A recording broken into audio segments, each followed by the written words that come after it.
ফজরের আজানের ধ্বনি কানে ভেসে আসছে। সারারাত ঠিকমতো ঘুমোতে পারিনি। মাথা অসহ্য যন্ত্রণায় ফেটে পড়বে মনে হয়। দুই একবার চোখ লেগে গিয়েছিল, তবে গভীরভাবে ঘুমানোর সৌভাগ্য হয়নি। উনি এমনিতেও গুরুগম্ভীর শান্ত স্বভাবের হলেও ঘুমের মধ্যে খুব ছুটোছুটি করেন। না চাইতেও উনার অবাধ্য হাতের বিচরণ আমার অস্থিরতা বাড়িয়ে দিয়েছে সারারাত। যদিও উনি ঘুমিয়ে আছেন, তবুও আমার দম বন্ধ লাগছে আচমকা উনার অনিচ্ছাকৃত স্পর্শ। একে তো শাড়ি পরে শোয়ার জন্য খুবই চিন্তিত, তার উপর উনি তখন যেভাবে জড়িয়ে ধরে শুয়েছিলেন, পুরো 2 ঘন্টা দম বন্ধ হয়ে পড়েছিলাম আমি। পরে যখন বুঝেছি উনি গভীর ঘুমে আচ্ছন্ন, আস্তে আস্তে বহু কষ্টে নিজেকে ছাড়িয়ে একটু চেষ্টা করেছিলাম ঘুমানোর, তবে তা আর হয়ে ওঠেনি। দূর হতে আজানের শেষ ধ্বনি কানে আসছে। বিছানা ছেড়ে নিচে নামলাম আমি। শাড়ির অবস্থা নাজেহাল। হাত দিয়ে যেটুকু পারি ঠিক করে উনার দিকে তাকালাম। উনি কাঁথা মুড়ি দিয়ে পাশ ফিরে ঘুমিয়ে আছেন। আমি অজু করার জন্য বাহিরে বেরিয়ে এলাম। যা হয়েছে আগে হয়েছে, এখন 5 ওয়াক্ত নামাজ পড়ব বলে নিয়ত করেছি।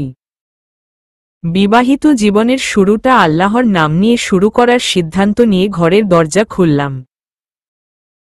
বাহিরে ইতিমধ্যে আমার নানি, মা, খালারা উঠে পড়েছে। নামাজের প্রস্তুতি নিচ্ছে সবাই। ওদের সামনে যেতে লজ্জা করছে খুব, তবুও স্বাভাবিক হওয়ার চেষ্টা করে আমি কলপারে গিয়ে দাঁড়ালাম। আম্মু আর বড় খালামুনি অজু করছে। আমাকে দেখে আম্মু জিজ্ঞেস করল, কিছু লাগবে মা? আমি মাথা হ্যাঁ সম্মতিতে নাড়িয়ে বললাম, অজু করব। আমার কথায় মা খালামুনি দুজনেই খুশি মুখে আমার দিকে তাকালেন। আম্মু অজুর জন্য এক মগ পানি এগিয়ে দিলেন। আমি চুপচাপ হাত বাড়িয়ে মগ নিয়ে বসে ও করতে লাগলাম। গুরুত্ব দিলাম না আম্মু খালামুনির দিকে, কারণ ওদের দিকে তাকালেই অস্বস্তি হবে। থাক, তাকাবো না ওদের দিকে ভেবে ও করলাম। তারপর ঘরের উদ্দেশ্যে পা বাড়ালাম। খালামুনি হঠাৎ ডাক দিয়ে বললেন, নীরু, আরাফকে ডাক দিস, ও কিন্তু 5 ওয়াক্ত নামাজ পড়ে। খালামুনির কথায় আমি মাথা কাত করে সম্মতি জানিয়ে ভিতরে চলে গেলাম। উনি এখনো ঘুমাচ্ছেন। আমি উনার সামনে এসে ধীরে ডাক দিলাম, শুনছেন? নামাজের ওয়াক্ত হয়ে গেছে, উঠুন। আমার এক ডাকেই উনি নড়ে উঠলেন, কাত হওয়া থেকে উপর হয়ে শুয়ে পড়লেন। আমি আবার উনাকে ডাক দিলাম, এই যে শুনছেন? উনি উপর হয়ে ঘুম জড়ানো স্বরে ছোট করে বললেন, হুম মম। আমি এবার আলনা থেকে জায়নামাজ হাতে নিলাম। জায়নামাজ নিয়ে উনার সামনে এগিয়ে গিয়ে বললাম, নামাজের সময় হয়ে গেছে, উঠুন, মসজিদে যান। উনি এবার উঠে বসলেন। খাট থেকে ধীরে ধীরে নেমে এলেন। রাতে পাগাবি পরেই শুয়েছিলেন উনি। পাগাবির ভাঁজ একদম নষ্ট হয়ে গেছে। কুঁচকে যাওয়া পাগাবি টেনে টুনে ঠিক করার বৃথা চেষ্টা করে রুম থেকে বেরিয়ে গেলেন। উনার চলে যাওয়ার দিক থেকে নজর সরিয়ে আমি নামাজে দাঁড়িয়ে গেলাম। আম্মুর ডাকে ঘুম ভাঙল আমার। আচমকা ঘুম ভেঙে যাওয়াতে দ্রুত উঠে বসলাম। মস্তিষ্কে কিছুক্ষণের জন্য স্মৃতি হারানোর মতো হল। বুঝতে চেষ্টা করলাম হচ্ছেটা কি। সকালে ফজরের নামাজ পড়ে গায়ে কাঁথা মুড়িয়ে শুয়ে পড়েছিলাম। সারারাত ঘুম হয়নি, তাই কখন যে ঘুমিয়ে পড়েছি টেরই পায়নি। আমার ভাবনার মাঝে আম্মু বললেন, উঠো উঠো মা, তাড়াতাড়ি উঠো, খেয়ে নিবি চল, তারপর আবার সাপাহার যেতে হবে তোকে। আম্মুর কথায় ঘুমের রেশটা পুরোপুরি কেটে গেল। চোখ মুখ কুঁচকে জিজ্ঞেস করলাম, সাপাহার কেন যেতে হবে?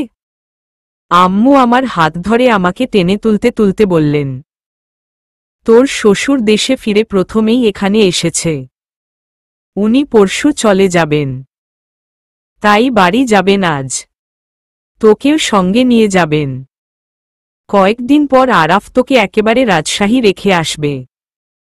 আমরা ও কালকে চলে যাব রাজশাহী। আম্মুর কথায় চুপচাপ আম্মুর পিছু পিছু বাহিরে এলাম। বরাবর মতো আমি বাবা মায়ের বাধ্য সন্তান। আমার জীবনের সিদ্ধান্তগুলো আমি আমার বাবা মায়ের হাতে ছেড়ে দিতেই ভালোবাসি। তাদের সিদ্ধান্ত সবসময় আমার জন্য মঙ্গলজনক হিসেবে ভেবে এসেছি। বিশাল এক মাটির দুতলা বাড়ির সামনে দাঁড়িয়ে আছি। ছোটবেলায় একবার এসেছিলাম এখানে। তখন বাড়িটা চুন আর আলকাতরা দিয়ে রং করা ছিল। দেখলেই বড্ড সেকেলে সেকেলে লাগত। তবে এইবার বাড়িতে অনেক পরিবর্তন এসেছে। একদম রং করে, নতুন টিনের চাল তুলে দরজা জানালাগুলোও একদম নতুন লাগিয়েছে। দেখতে মাশাআল্লাহ অনেক সুন্দর লাগছে।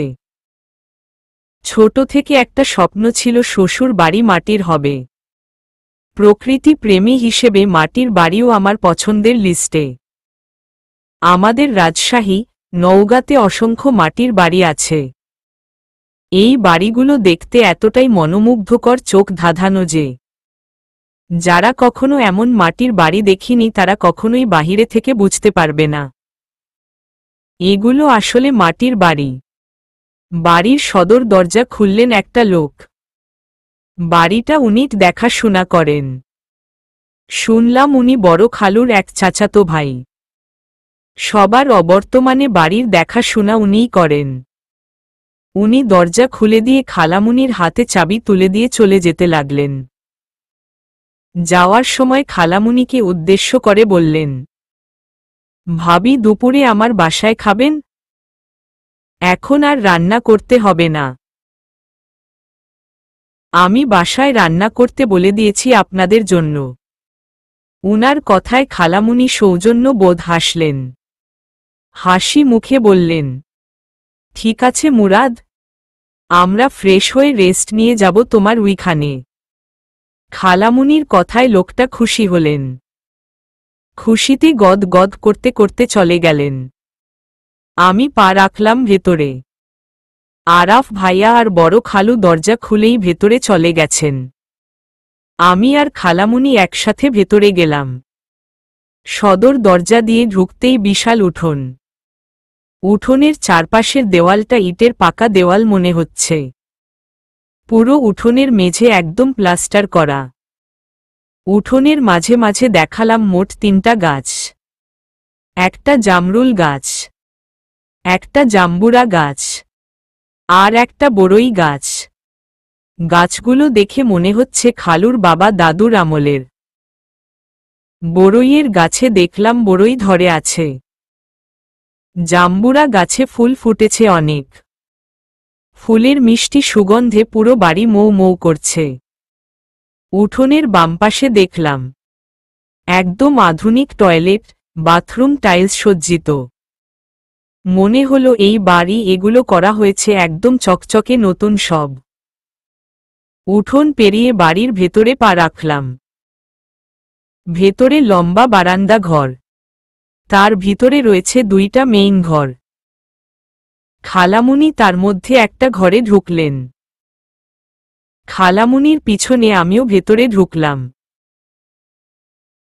আসবাবপত্রগুলো সব পুরনো আমলের, তবে সবগুলো নতুন করে রং করা হয়েছে। আমি চুপচাপ খাটে গিয়ে বসলাম। খালামুনি হিজাব খুলতে খুলতে বললেন, কেমন লাগছে তোমার নিজের বাড়িতে এসে মা? এইটার তোমার বাড়ি মা? নিজের বাড়ি। খালামুনির মুখে নিজের বাড়ি শুনে কেন জানি খুব ভালো লাগল। মুস্কি হাসি দিয়ে খালামুনির দিকে তাকালাম।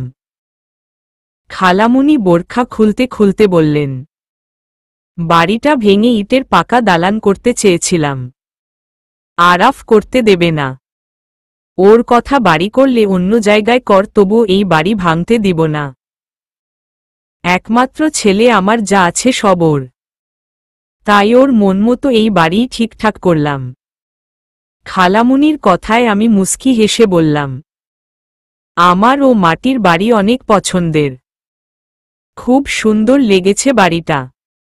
আগের যুগের বাড়িতে আধুনিকতার ছোঁয়া, বিষয়টা সত্যিই মণিমুগ্ধকর। খালামুনি আমার কথায় ভ্রু কুঁচকে আমার দিকে তাকালেন। একটু অভিমানের ভঙ্গিতে বললেন, তোকে খালামুনি বলতে নিষেধ করেছি না? মা বলে ডাক বলছি। আমি খালামুনির কথায় মুচকি হাসলাম, শান্ত স্বরে বললাম, ঠিক আছে মা। খালামুনি খুশি হয়ে আমার সামনে এসে দাঁড়ালেন। মাথায় হাত বুলিয়ে বললেন, সোনা মা আমার, চল তোকে তোর রুমে নিয়ে যাই। কথাটা বলে আমরা মা মেয়ে ঘর থেকে বাহিরে বেরুতেই দেখলাম আরাফ ভাইয়া সিঁড়ি দিয়ে উঠতে যাচ্ছে। খালামুনি উনাকে দেখেই ডাক দিল, আরাফ, নীরুকে নিয়ে যা ঘরে, একটু রেস্ট করে আবার মামুনদের উইখানে যেতে হবে। মারও কথায় উনি দাঁড়ালেন। আমার দিকে তাকিয়ে স্বাভাবিক স্বরে বললেন, এসো। মা আমার দিকে তাকিয়ে বললেন, যা মা, ওর সাথে যা। আমি নিশ্চুপ হয়ে উনার সামনে দাঁড়ালাম। মাটির বাড়ির সিঁড়িগুলো ও মাটির, তবে পাকা করার জন্য বোঝা যাচ্ছে না। তবে বিল্ডিং বাড়ির মতো এত লম্বা ও চওড়া সিঁড়ি নয়, একদম ছোট ছোট সরু সিঁড়ি।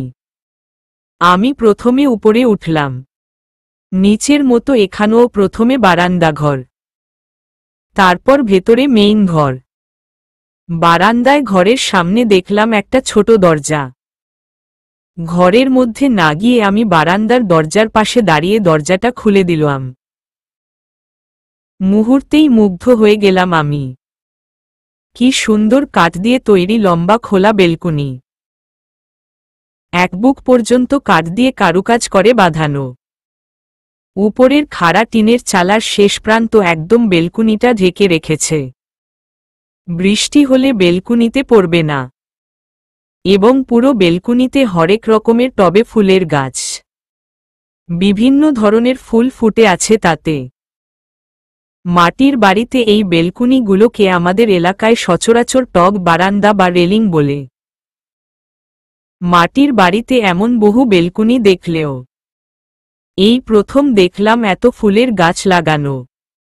আমি মুগ্ধ হয়ে সবকিছু দেখছি। হঠাৎ কাঁধের উপর কারো গরম নিঃশ্বাস অনুভব করলাম। বুঝতে পারলাম উনি ঠিক আমার পিছনে দাঁড়িয়ে। আমি পিছনে না তাকিয়েই নরম কণ্ঠে বললাম, গাছগুলো আগে থেকেই ছিল নাকি আপনি এসে লাগিয়েছেন? উনি গম্ভীর কণ্ঠে বললেন, অনুভব করেছিলাম। আমার অর্ধাঙ্গিনী প্রকৃতি প্রেমী, তার নিজের বাড়িতে এই রকম প্রাকৃতিক ছোঁয়া খুব প্রয়োজন। নিজের সব আপন মানুষগুলোর আড়ালে কখনো যদি বিষণ্ণতা এসে মনে উকি দেয়, তখন এই সামান্য প্রকৃতি বিলাসে হয়তো সে মানসিক শান্তি পাবে। উনার কথায় আমি মুচকি হাসি দিয়ে মাথা নত করে রইলাম। উনি এবার আমার হাত ধরলেন। আস্তে করে এগুতে লাগলেন উনার রুমের দিকে। হঠাৎ থমকে দাঁড়িয়ে আমার মুখের দিকে তাকিয়ে রাশভারী গলায় বললেন, নিজেকে আমার সামনে তুলে ধরো নিরুপমা। তোমার চাওয়া পাওয়া সবসময় অনুভব করে উপলম্বী করার প্রতিভা আমার অতটাও নেই।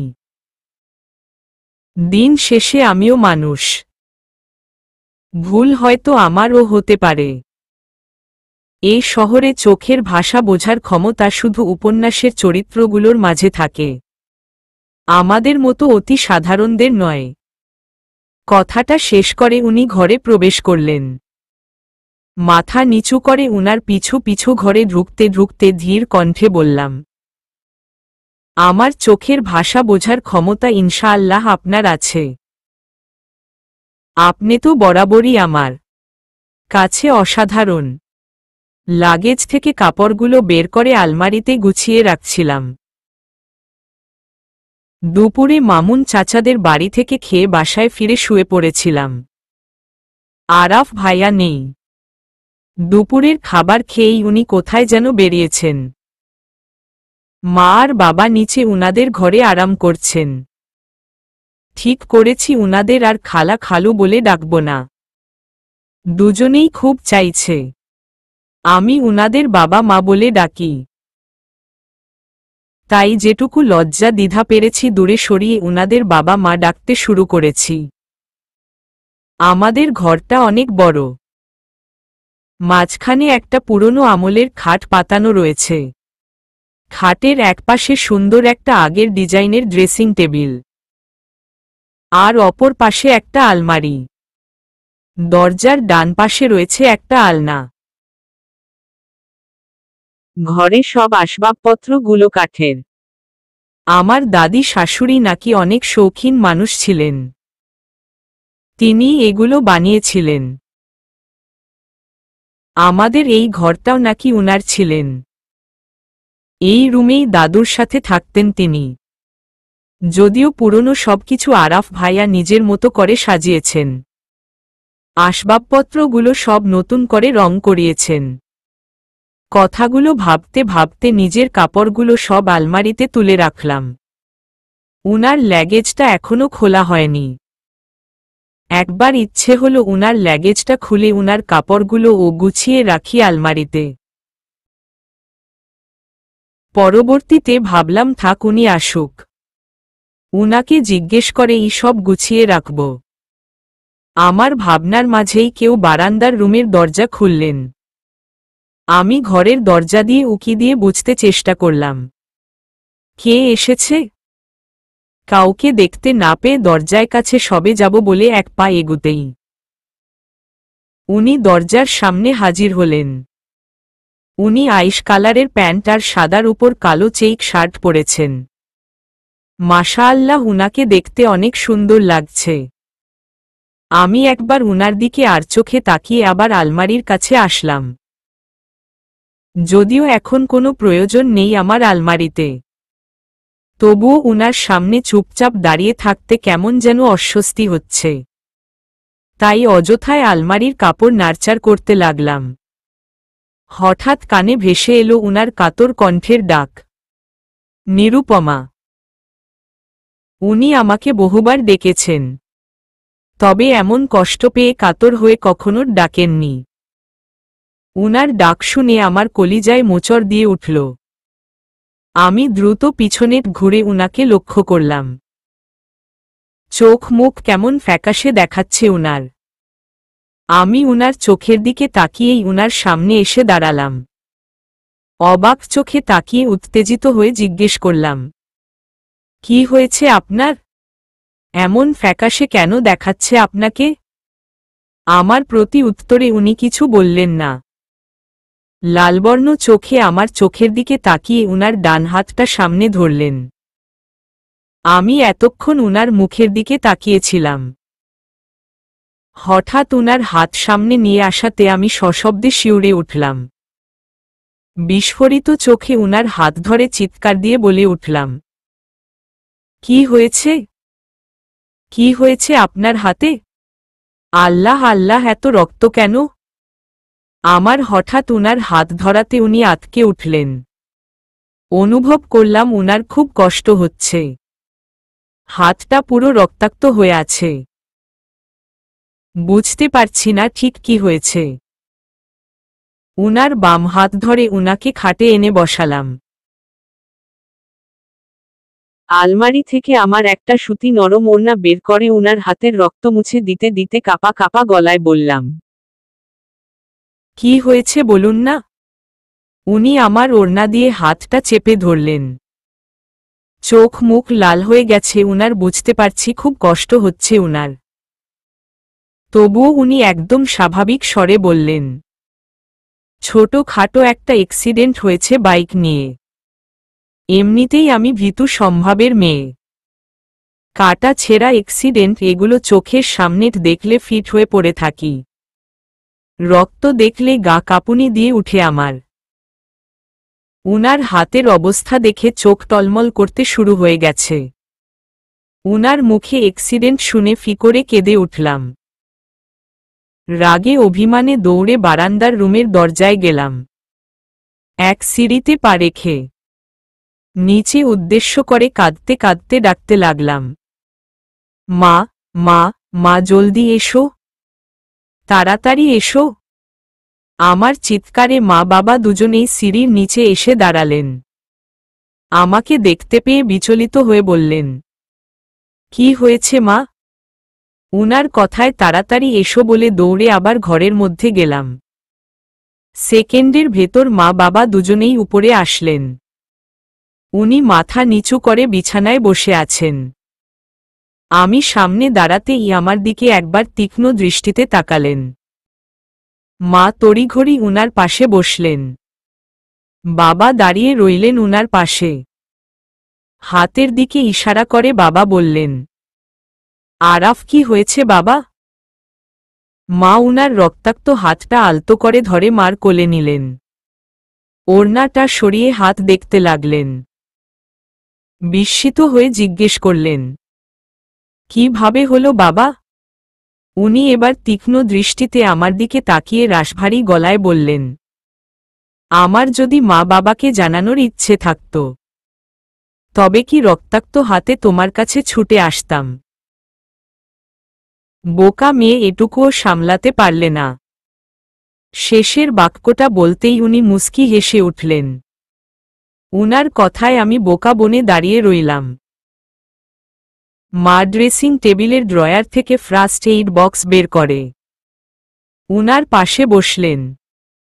উনার হাতে মেডিসিন লাগিয়ে দিতে দিতে রাগী গলায় বললেন, আমার মেয়েকে এমনভাবে বলছিস কেন? চোখ মুখ দেখ, কত ভয় পেয়েছে মেয়েটা। মার কথায় উনি মুচকি হেসে বললেন, তোমার মেয়ে ভিতুর ডিম মা, একটু দেখে রেখো। মা উনার হাত ব্যান্ডেজ করে দিয়ে উঠে দাঁড়ালেন। আমার হাতে ফার্স্ট এইড বক্সটা দিয়ে মুচকি হেসে বাহিরে চলে গেলেন। বাবা ও কিছু না বলে মার পিছু পিছু চলে গেলেন।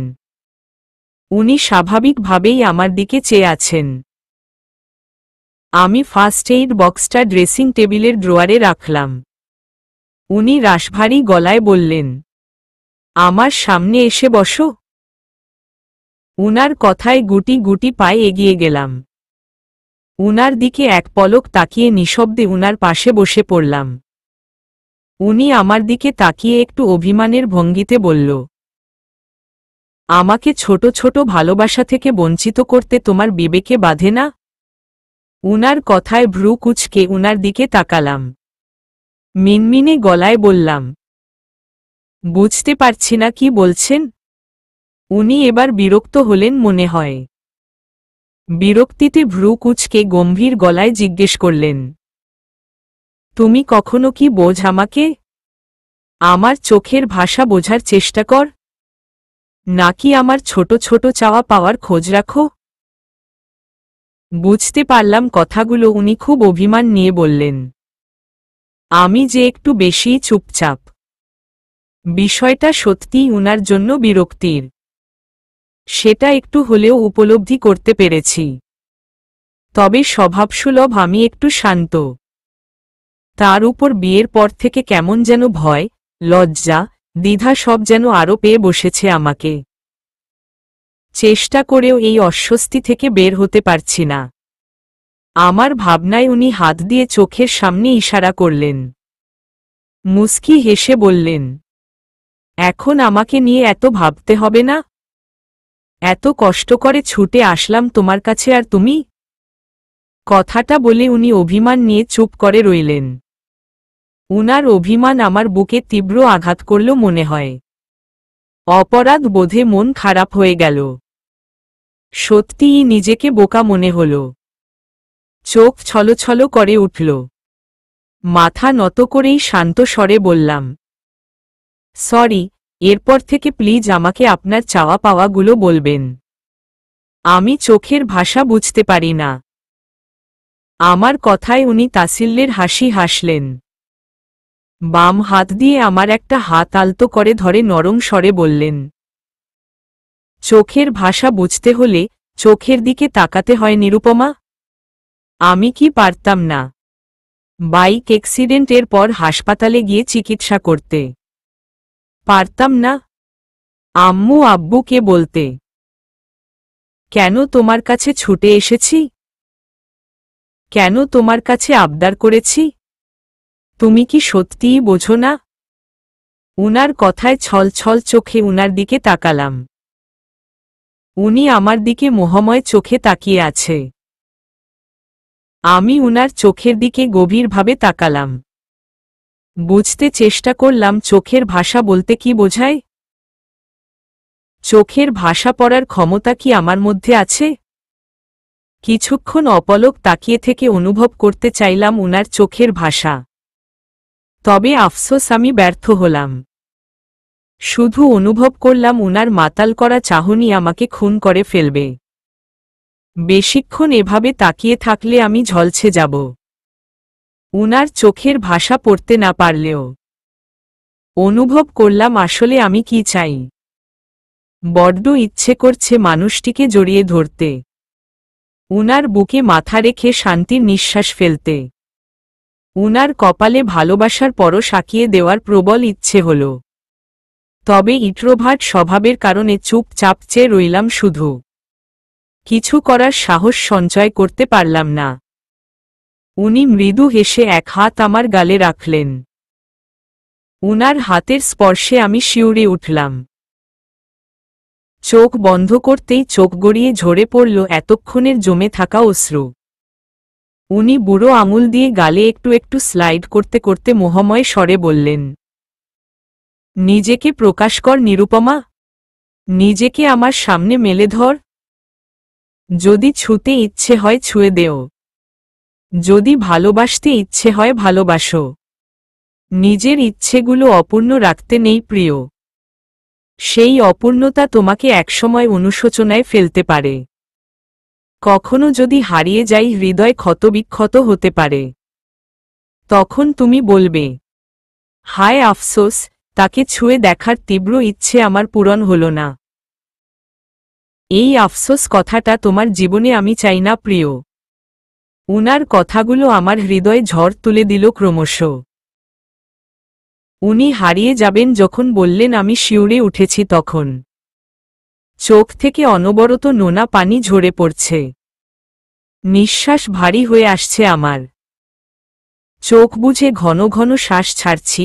আমার গালের উপর উনার বুড়ো আঙুলের চলাচল থেমে গিয়ে আমার চোখের পানিগুলো মুছে দিতে লাগলেন। অভিমানী কণ্ঠে কষ্ট রেখে বললেন, এভাবে কেঁদে কেন আমাকে ক্ষতবিক্ষত করছ? কথাটা কানে আসতেই আর সহ্য করতে পারলাম না। নিজের সকল দ্বিধা লজ্জা সরিয়ে শক্ত করে জড়িয়ে ধরলাম উনাকে। ইচ্ছে পূরণের আশায় এক ধাপ এগিয়ে গেলাম। বুকে মাঝে তীব্র শান্তি অনুভব করলাম। এ যেন বহু প্রতীক্ষার ফল। সত্যি এই আলিঙ্গন যদি না হতো তবে আমি অনুশোচনায় ভুগতাম। রোজ ভুগতাম, সারা জীবন ভুগতাম। উনি ঠিক বলেছেন, নিজের ইচ্ছেগুলো চেপে রেখে আফসোস করে লাভ নেই। নিজের ইচ্ছেগুলো পূরণ করে শান্তিতে বেঁচে থাকাই ভালো। অনুভব করলাম উনি আমাকে শক্ত করে জড়িয়ে ধরে আছেন। উনার বুকে আমার মাথা।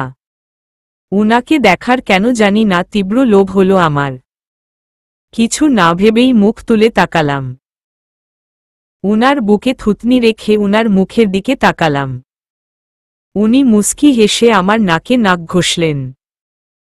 তারপর কপালে একটা চুমু খেলেন। আমি এখনো বেহায়ার মতো উনার দিকে মোহময় দৃষ্টিতে তাকিয়ে আছি।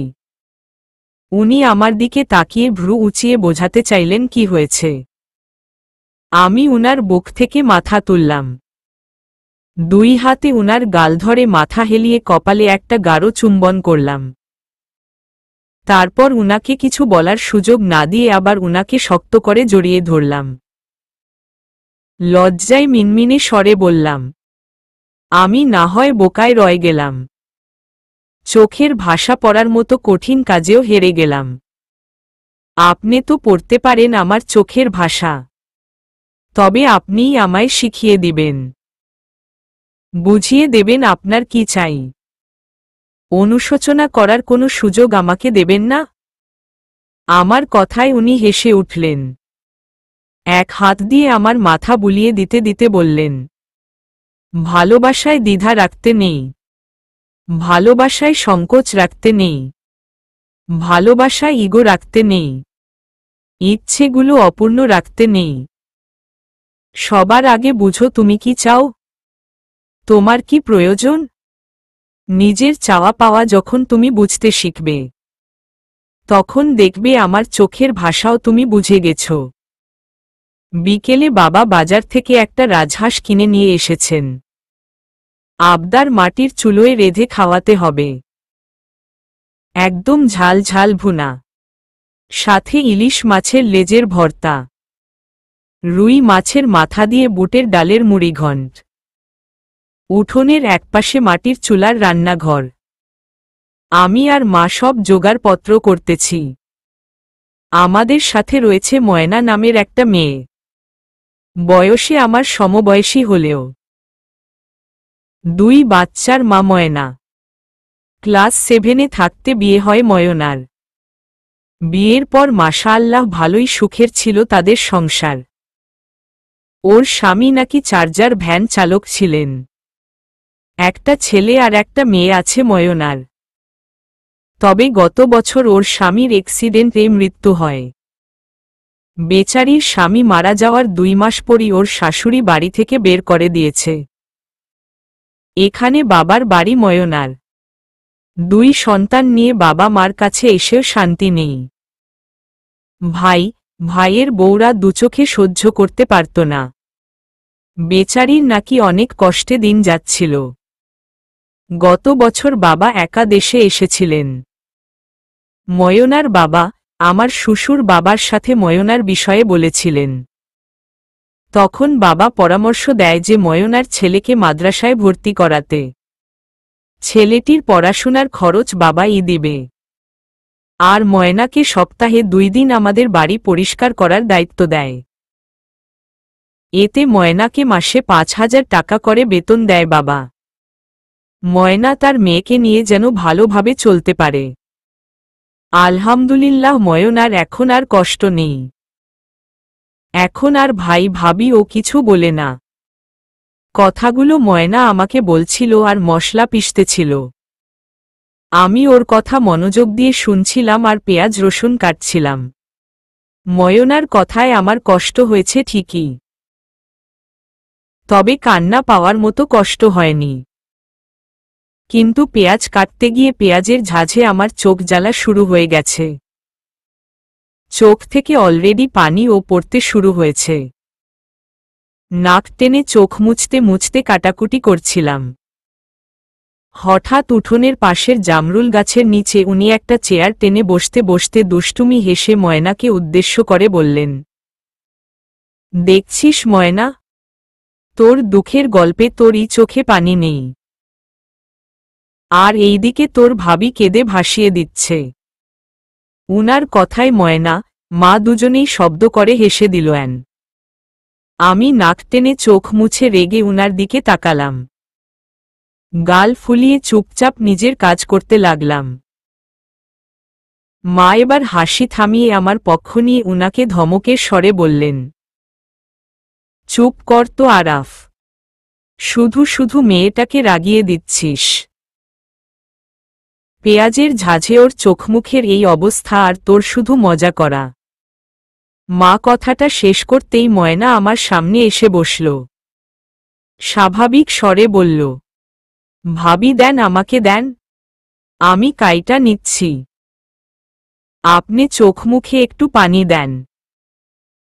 ময়নার কথায় আমি তাকে কাটতে দিয়ে চোখে মুখে পানি দিতে উঠে গেলাম। গাল ফুলিয়ে পিছনে উনাকে সরু চোখে একবার তাকিয়ে দেখলাম। সন্ধ্যার পর সব রান্না শেষ হল। হাতে হাতে সবাই মিলে কাজ করে সবটা শেষ করলাম। উনি আর বাবা বাসায় নেই। উনাকে চিকিৎসা করতে নিয়ে গেছে বাবা। হাতটা ডাক্তারকে দেখিয়ে আনা উচিত। প্রথমে উনি যেতে চাইছিল না, পরে বাবা জোর করে নিয়ে গেছে। শাড়ি পরে থাকা যে কত বড় শিল্প, বিয়ে না হলে বুঝতেই পারতাম না। মা বলেছিল নতুন বউদের কিছুদিন শাড়ি পরে থাকতে হয়, তাই শুধু শাড়িই দিয়েছে আমার ল্যাগেজে। এক সেট মাত্র 3 পিস দিয়েছে। সেদিন আব্বু এত এত শপিং ব্যাগ ভর্তি শুধু আমার জন্য শাড়িই নিয়ে এসেছিল। বহু কষ্টে কোমরে আঁচল বেঁধে রান্নাগুলো করছিলাম। আমি টুকটাক সবই রান্না পারি। বাবা নাকি চেয়েছেন হাঁসের মাংসটা আমি রান্না করি, তাই যখন কোমরে আঁচল বেঁধে রান্না করছিলাম, মা আমার আম্মুকে ভিডিও কল দিয়েছিল। ভিডিও কল দিয়ে দেখিয়ে বলছিল, দেখ রাবেয়া দেখ, সাংসারিক হয়ে গেছে আমাদের মা জননী, কি সুন্দর মাটির চুলোয় পাকা গিন্নির মতো রান্না করছে দেখ। আমি হাসি মুখে রান্না করতে করতে ফোনের স্ক্রিনের দিকে তাকালাম। মা, বাবা, ভাইয়া সবাই দেখলাম আমাকে দেখছেন। আম্মুর চোখমুখ দেখে মনে হচ্ছে উনি কান্না করছেন। আমি ভাইয়াকে উদ্দেশ্য করে বললাম, ভাইয়া খুব বলেছিলে না আমি শ্বশুরবাড়ি গিয়ে কিচ্ছু পারবো না, দেখ আমি সব পারি। আমার কথায় ভাইয়া হেসে দিল, সাথে মা বাবাও হেসে ওঠে। ভাইয়া হাসি হাসি মুখ নিয়ে বললেন, তাই তো দেখছি পাকনি বুড়ি, তবে রান্না কি শেষে খাওয়া যাবে? কথাটা বলে ভাইয়া হেসে দিল। এভাবে হাসি মজা করে সবার সাথে কথা বলে ফোন কেটে দিল। রান্না শেষ করে বাথরুমে গিয়ে হাত মুখ ধুয়ে নিলাম। শাড়িটা বদলাতে হবে। মশলা, পেঁয়াজ মাটির চুলোয় রান্না করতে গিয়ে ঘেমে গিয়ে শরীরে বিদঘুটে গন্ধ অনুভব হচ্ছে। ঠিক করলাম গোসল দিব। এই ভেবে উপরে গেলাম কাপড় আনতে। এই দিকে মা ময়নাকে খেয়ে যেতে বলেছিলেন রাতে, তবে মেয়েকে রেখে খাবেন না ময়না, তাই মা ওকে সব প্যাক করে দিচ্ছে, যাতে বাড়ি গিয়ে সবাই মিলে খেতে পারে। আমি উপরে এসে আলমারি খুললাম। হালকা গোলাপি আর সাদা পেরের কাতান শাড়ি বের করলাম। ব্লাউজ, পেটিকোট, টাওয়াল নিয়ে নিচে নেমে এলাম। গ্রোয়ামের বাড়িতে এই এক সমস্যা, বাথরুম, গোসলখানা ঘরের বাহিরে। গোসল শেষ করে ব্লাউজ পেটিকোট পরেছি ঠিকই, তবে বিপত্তি বাঁধল শাড়িতে। একদম নতুন শাড়ি এইটা। এই যে বাথরুমে এত বড় শাড়ি পরতে গেলে আমি নির্ঘাত সামলাতে পারব না, শাড়ি ভিজিয়ে ফেলব। তবে উপায়? কিছুক্ষণ চুপ থেকে মনে হলো বাড়িতে তো কোনো পুরুষ মানুষ নেই, তাহলে শাড়িটা ওড়নার মতো পেঁচিয়ে দরজা খুলে জোরে দৌড় দিয়ে ঘরে চলে যাব, তারপর আরামে বিরামে পরে নিব। কথাটা ভেবে শাড়িটা গায়ে জড়িয়ে নিলাম। দরজা খুলে উকি দিয়ে দেখলাম কেউ আছে নাকি বাহিরে। তবুও কনফার্ম হওয়ার জন্য জোরে মাকে ডাক দিলাম, মা মনে হয় ঘরে আছেন। উনি সেখান থেকেই বললেন, কি হয়েছে মা? আমি আগের মতো জোর গলায় বললাম, বাবা কি এসে গেছে মা? উনি আমার সাথে তাল মিলিয়ে উচ্চ স্বরে বললেন, না মা। কথাটা কানে শুধু পৌঁছাতেই দেরি। দিলাম এক ভৌ দৌড়। এক দৌড়ে উপরে উঠে বারান্দা ঘর পেরিয়ে ঘরের মধ্যে ঢুকলাম। জোরে জোরে শ্বাস ফেলে দরজা লাগিয়ে সামনে তাকাতেই চোখ বড় বড় হয়ে গেল আমার। আমার সামনে উনি ভ্রু কুঁচকে দাঁড়িয়ে আছে। আমাকে এভাবে দেখে উনি আশ্চর্য হয়ে বললেন, এই অবস্থা কেন? উনার মুখের কথা, উনার চেহারা দেখে আমি শেষ। নিজের দিকে একবার তাকিয়ে লজ্জায় মিনমিনে গলায় বললাম, প্লিজ পিছনে ঘুরে থ আকার ক হ্রস্ব উকার ন। আমাকে দেখবেন না? উনি আমার কথায় মনে হয় আরো বিরক্ত হলেন, বিরক্তিতে চ শব্দ উচ্চারণ করে বললেন, লাইক সিরিয়াসলি নিরুপমা? আমি ওই মুখ হব? ওই দিকে যে একটা আয়না আছে সেই খেয়াল কি তোমার আছে? আমি ওই দিক হলে তোমাকে আরো বেশি দেখতে পাব। উনার কথায় আমি উনার পিছনে তাকালাম। সত্যিই উনার পিছনে ঘরের ড্রেসিং টেবিলটা রয়েছে। আমি মাথা নিচু করে রইলাম। উনি এবার গম্ভীর কণ্ঠে বললেন, তুমি এইভাবে উপরে এসেছ কেন? আমি ব্যতীত কেউ যদি দেখে ফেলত? উনার কথায় বুঝতে পারলাম সত্যিই আমার এই কাজ করা ঠিক হয়নি। তাই অনুতপ্ত হয়ে বললাম, আসলে বাথরুমে শাড়ি পরতে সমস্যা হচ্ছিল, তাই ভাবলাম উপরে এসে পরব। আর আসার আগে আমি মাকে বলেছিলাম যে বাবা এসেছে কিনা। তবে বলতে ভুলে গেছি আপনি এসেছেন কিনা। ভেবেছিলাম বাবা নেই তো আপনিও নেই। দুজনেই তো একসাথে বের হয়েছিলেন তাই না? আমার এমন উদ্ভট কথা শুনে উনি মনে হয় রেগে গেলেন। মুখের ভাব দেখে মনে হচ্ছে হাসব না কাঁদব এমন সিচুয়েশনে পড়েছেন। নিজেকে কন্ট্রোল করতে পিছনে ঘুরলেন। জোরে নিঃশ্বাস ছেড়ে মাথার চুলগুলো উপরের দিকে হাত দিয়ে ব্যাস করে আয়নায় আমার দিকে তাকালেন। আমি একবার উনাকে উকি দিয়ে দেখে মাথা নামিয়ে ফেললাম। উনি এবার আমার সামনে আসলেন। নরম স্বরে বললেন, নেক্সট টাইম যেন এই কাজ তোমাকে করতে না দেখি। তুমি নিচে যখন গোসলে যাবে সালোয়ার কামিজ নিয়ে যাবে।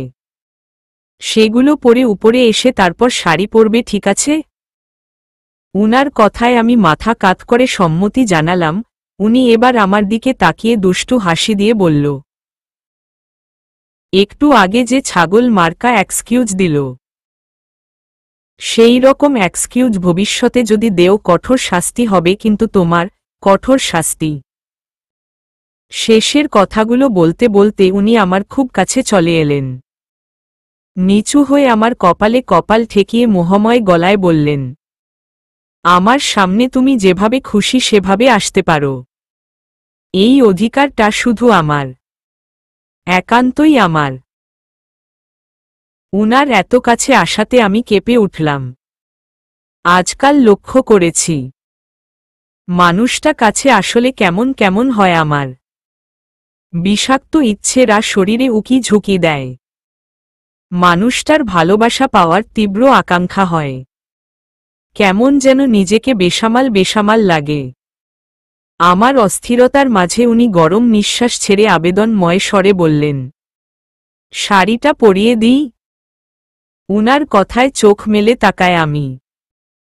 উনার চোখগুলোর আকুতি আজ প্রথমবার দেখতে পাই আমি। অপলব্ধি করতে পারি উনি কি চাই।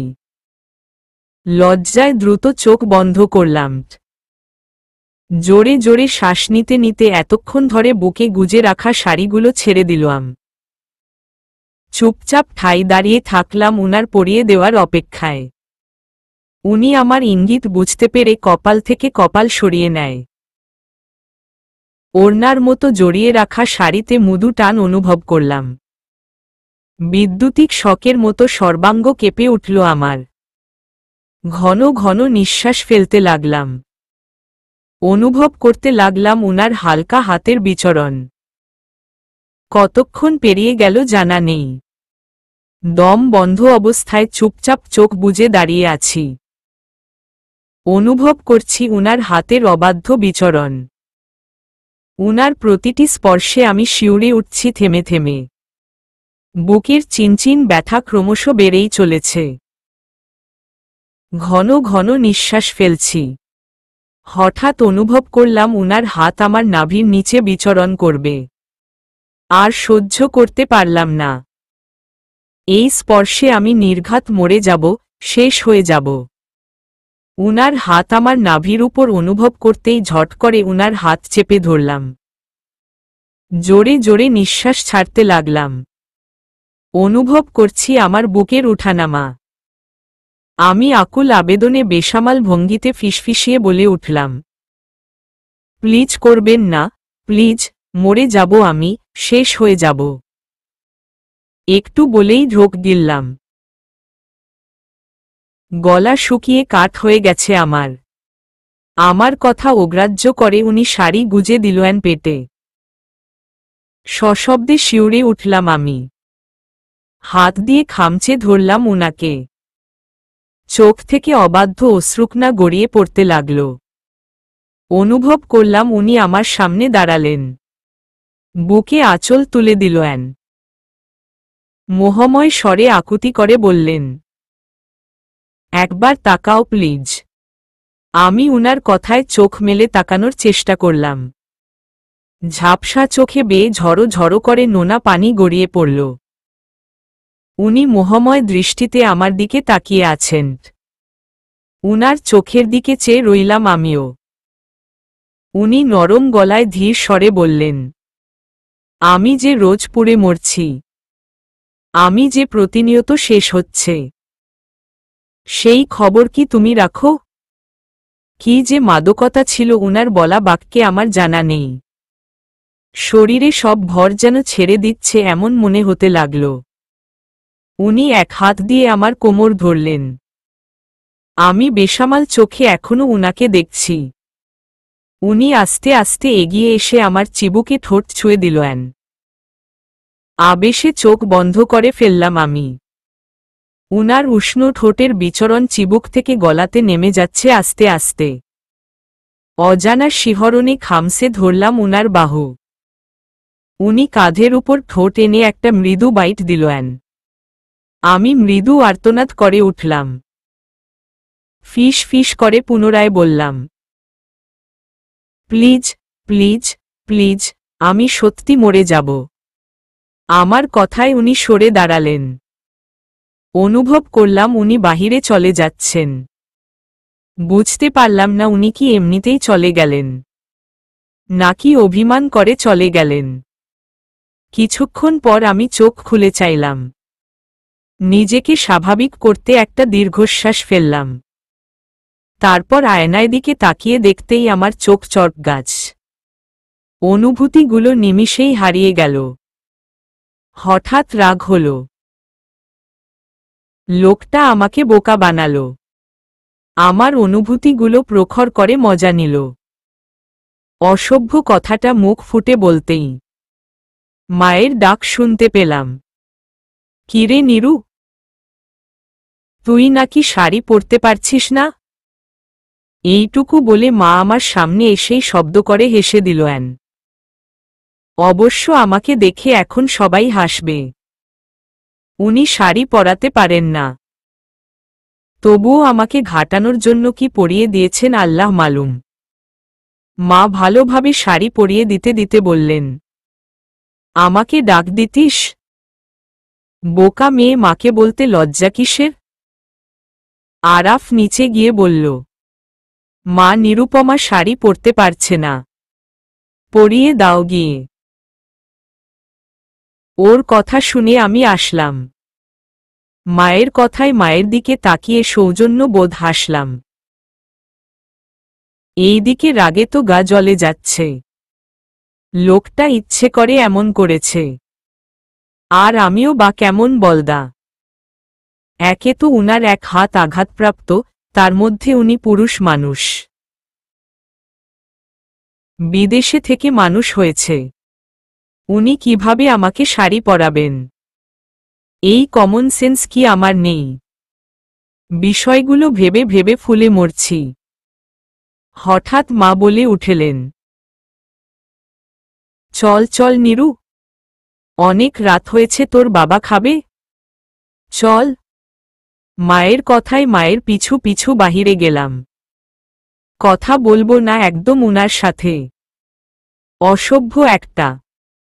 নিচে বারান্দা ঘরে একটা পুরনো আমলের ডাইনিং টেবিল রয়েছে।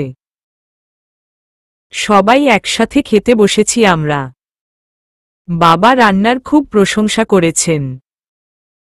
বাবার প্রশংসায় খুব লজ্জা করছে আমার, সাথে ভালোও লাগছে। উনি আমার পাশের চেয়ারে বসে খাচ্ছেন। বিদেশে থাকার সুবাদে উনি কি সুন্দর চামচ দিয়ে খাচ্ছেন। এসে থেকে একবারও তাকায়নি উনার দিকে।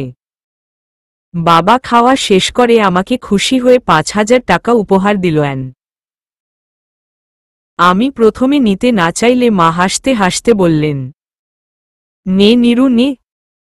প্রথম শ্বশুর বাড়ি রান্না করলে শ্বশুররা ছেলের বউকে খুশি হয়ে উপহার দিয়ে থাকেন। আমাকেও আমার শ্বশুর দিয়েছিলেন। মায়ের কথায় আমি আর না করলাম না, টাকাটা নিয়ে রেখে দিলাম। সবার খাওয়া শেষে মা আর আমি সব গুছিয়ে রেখে যে যার রুমে চলে এলাম।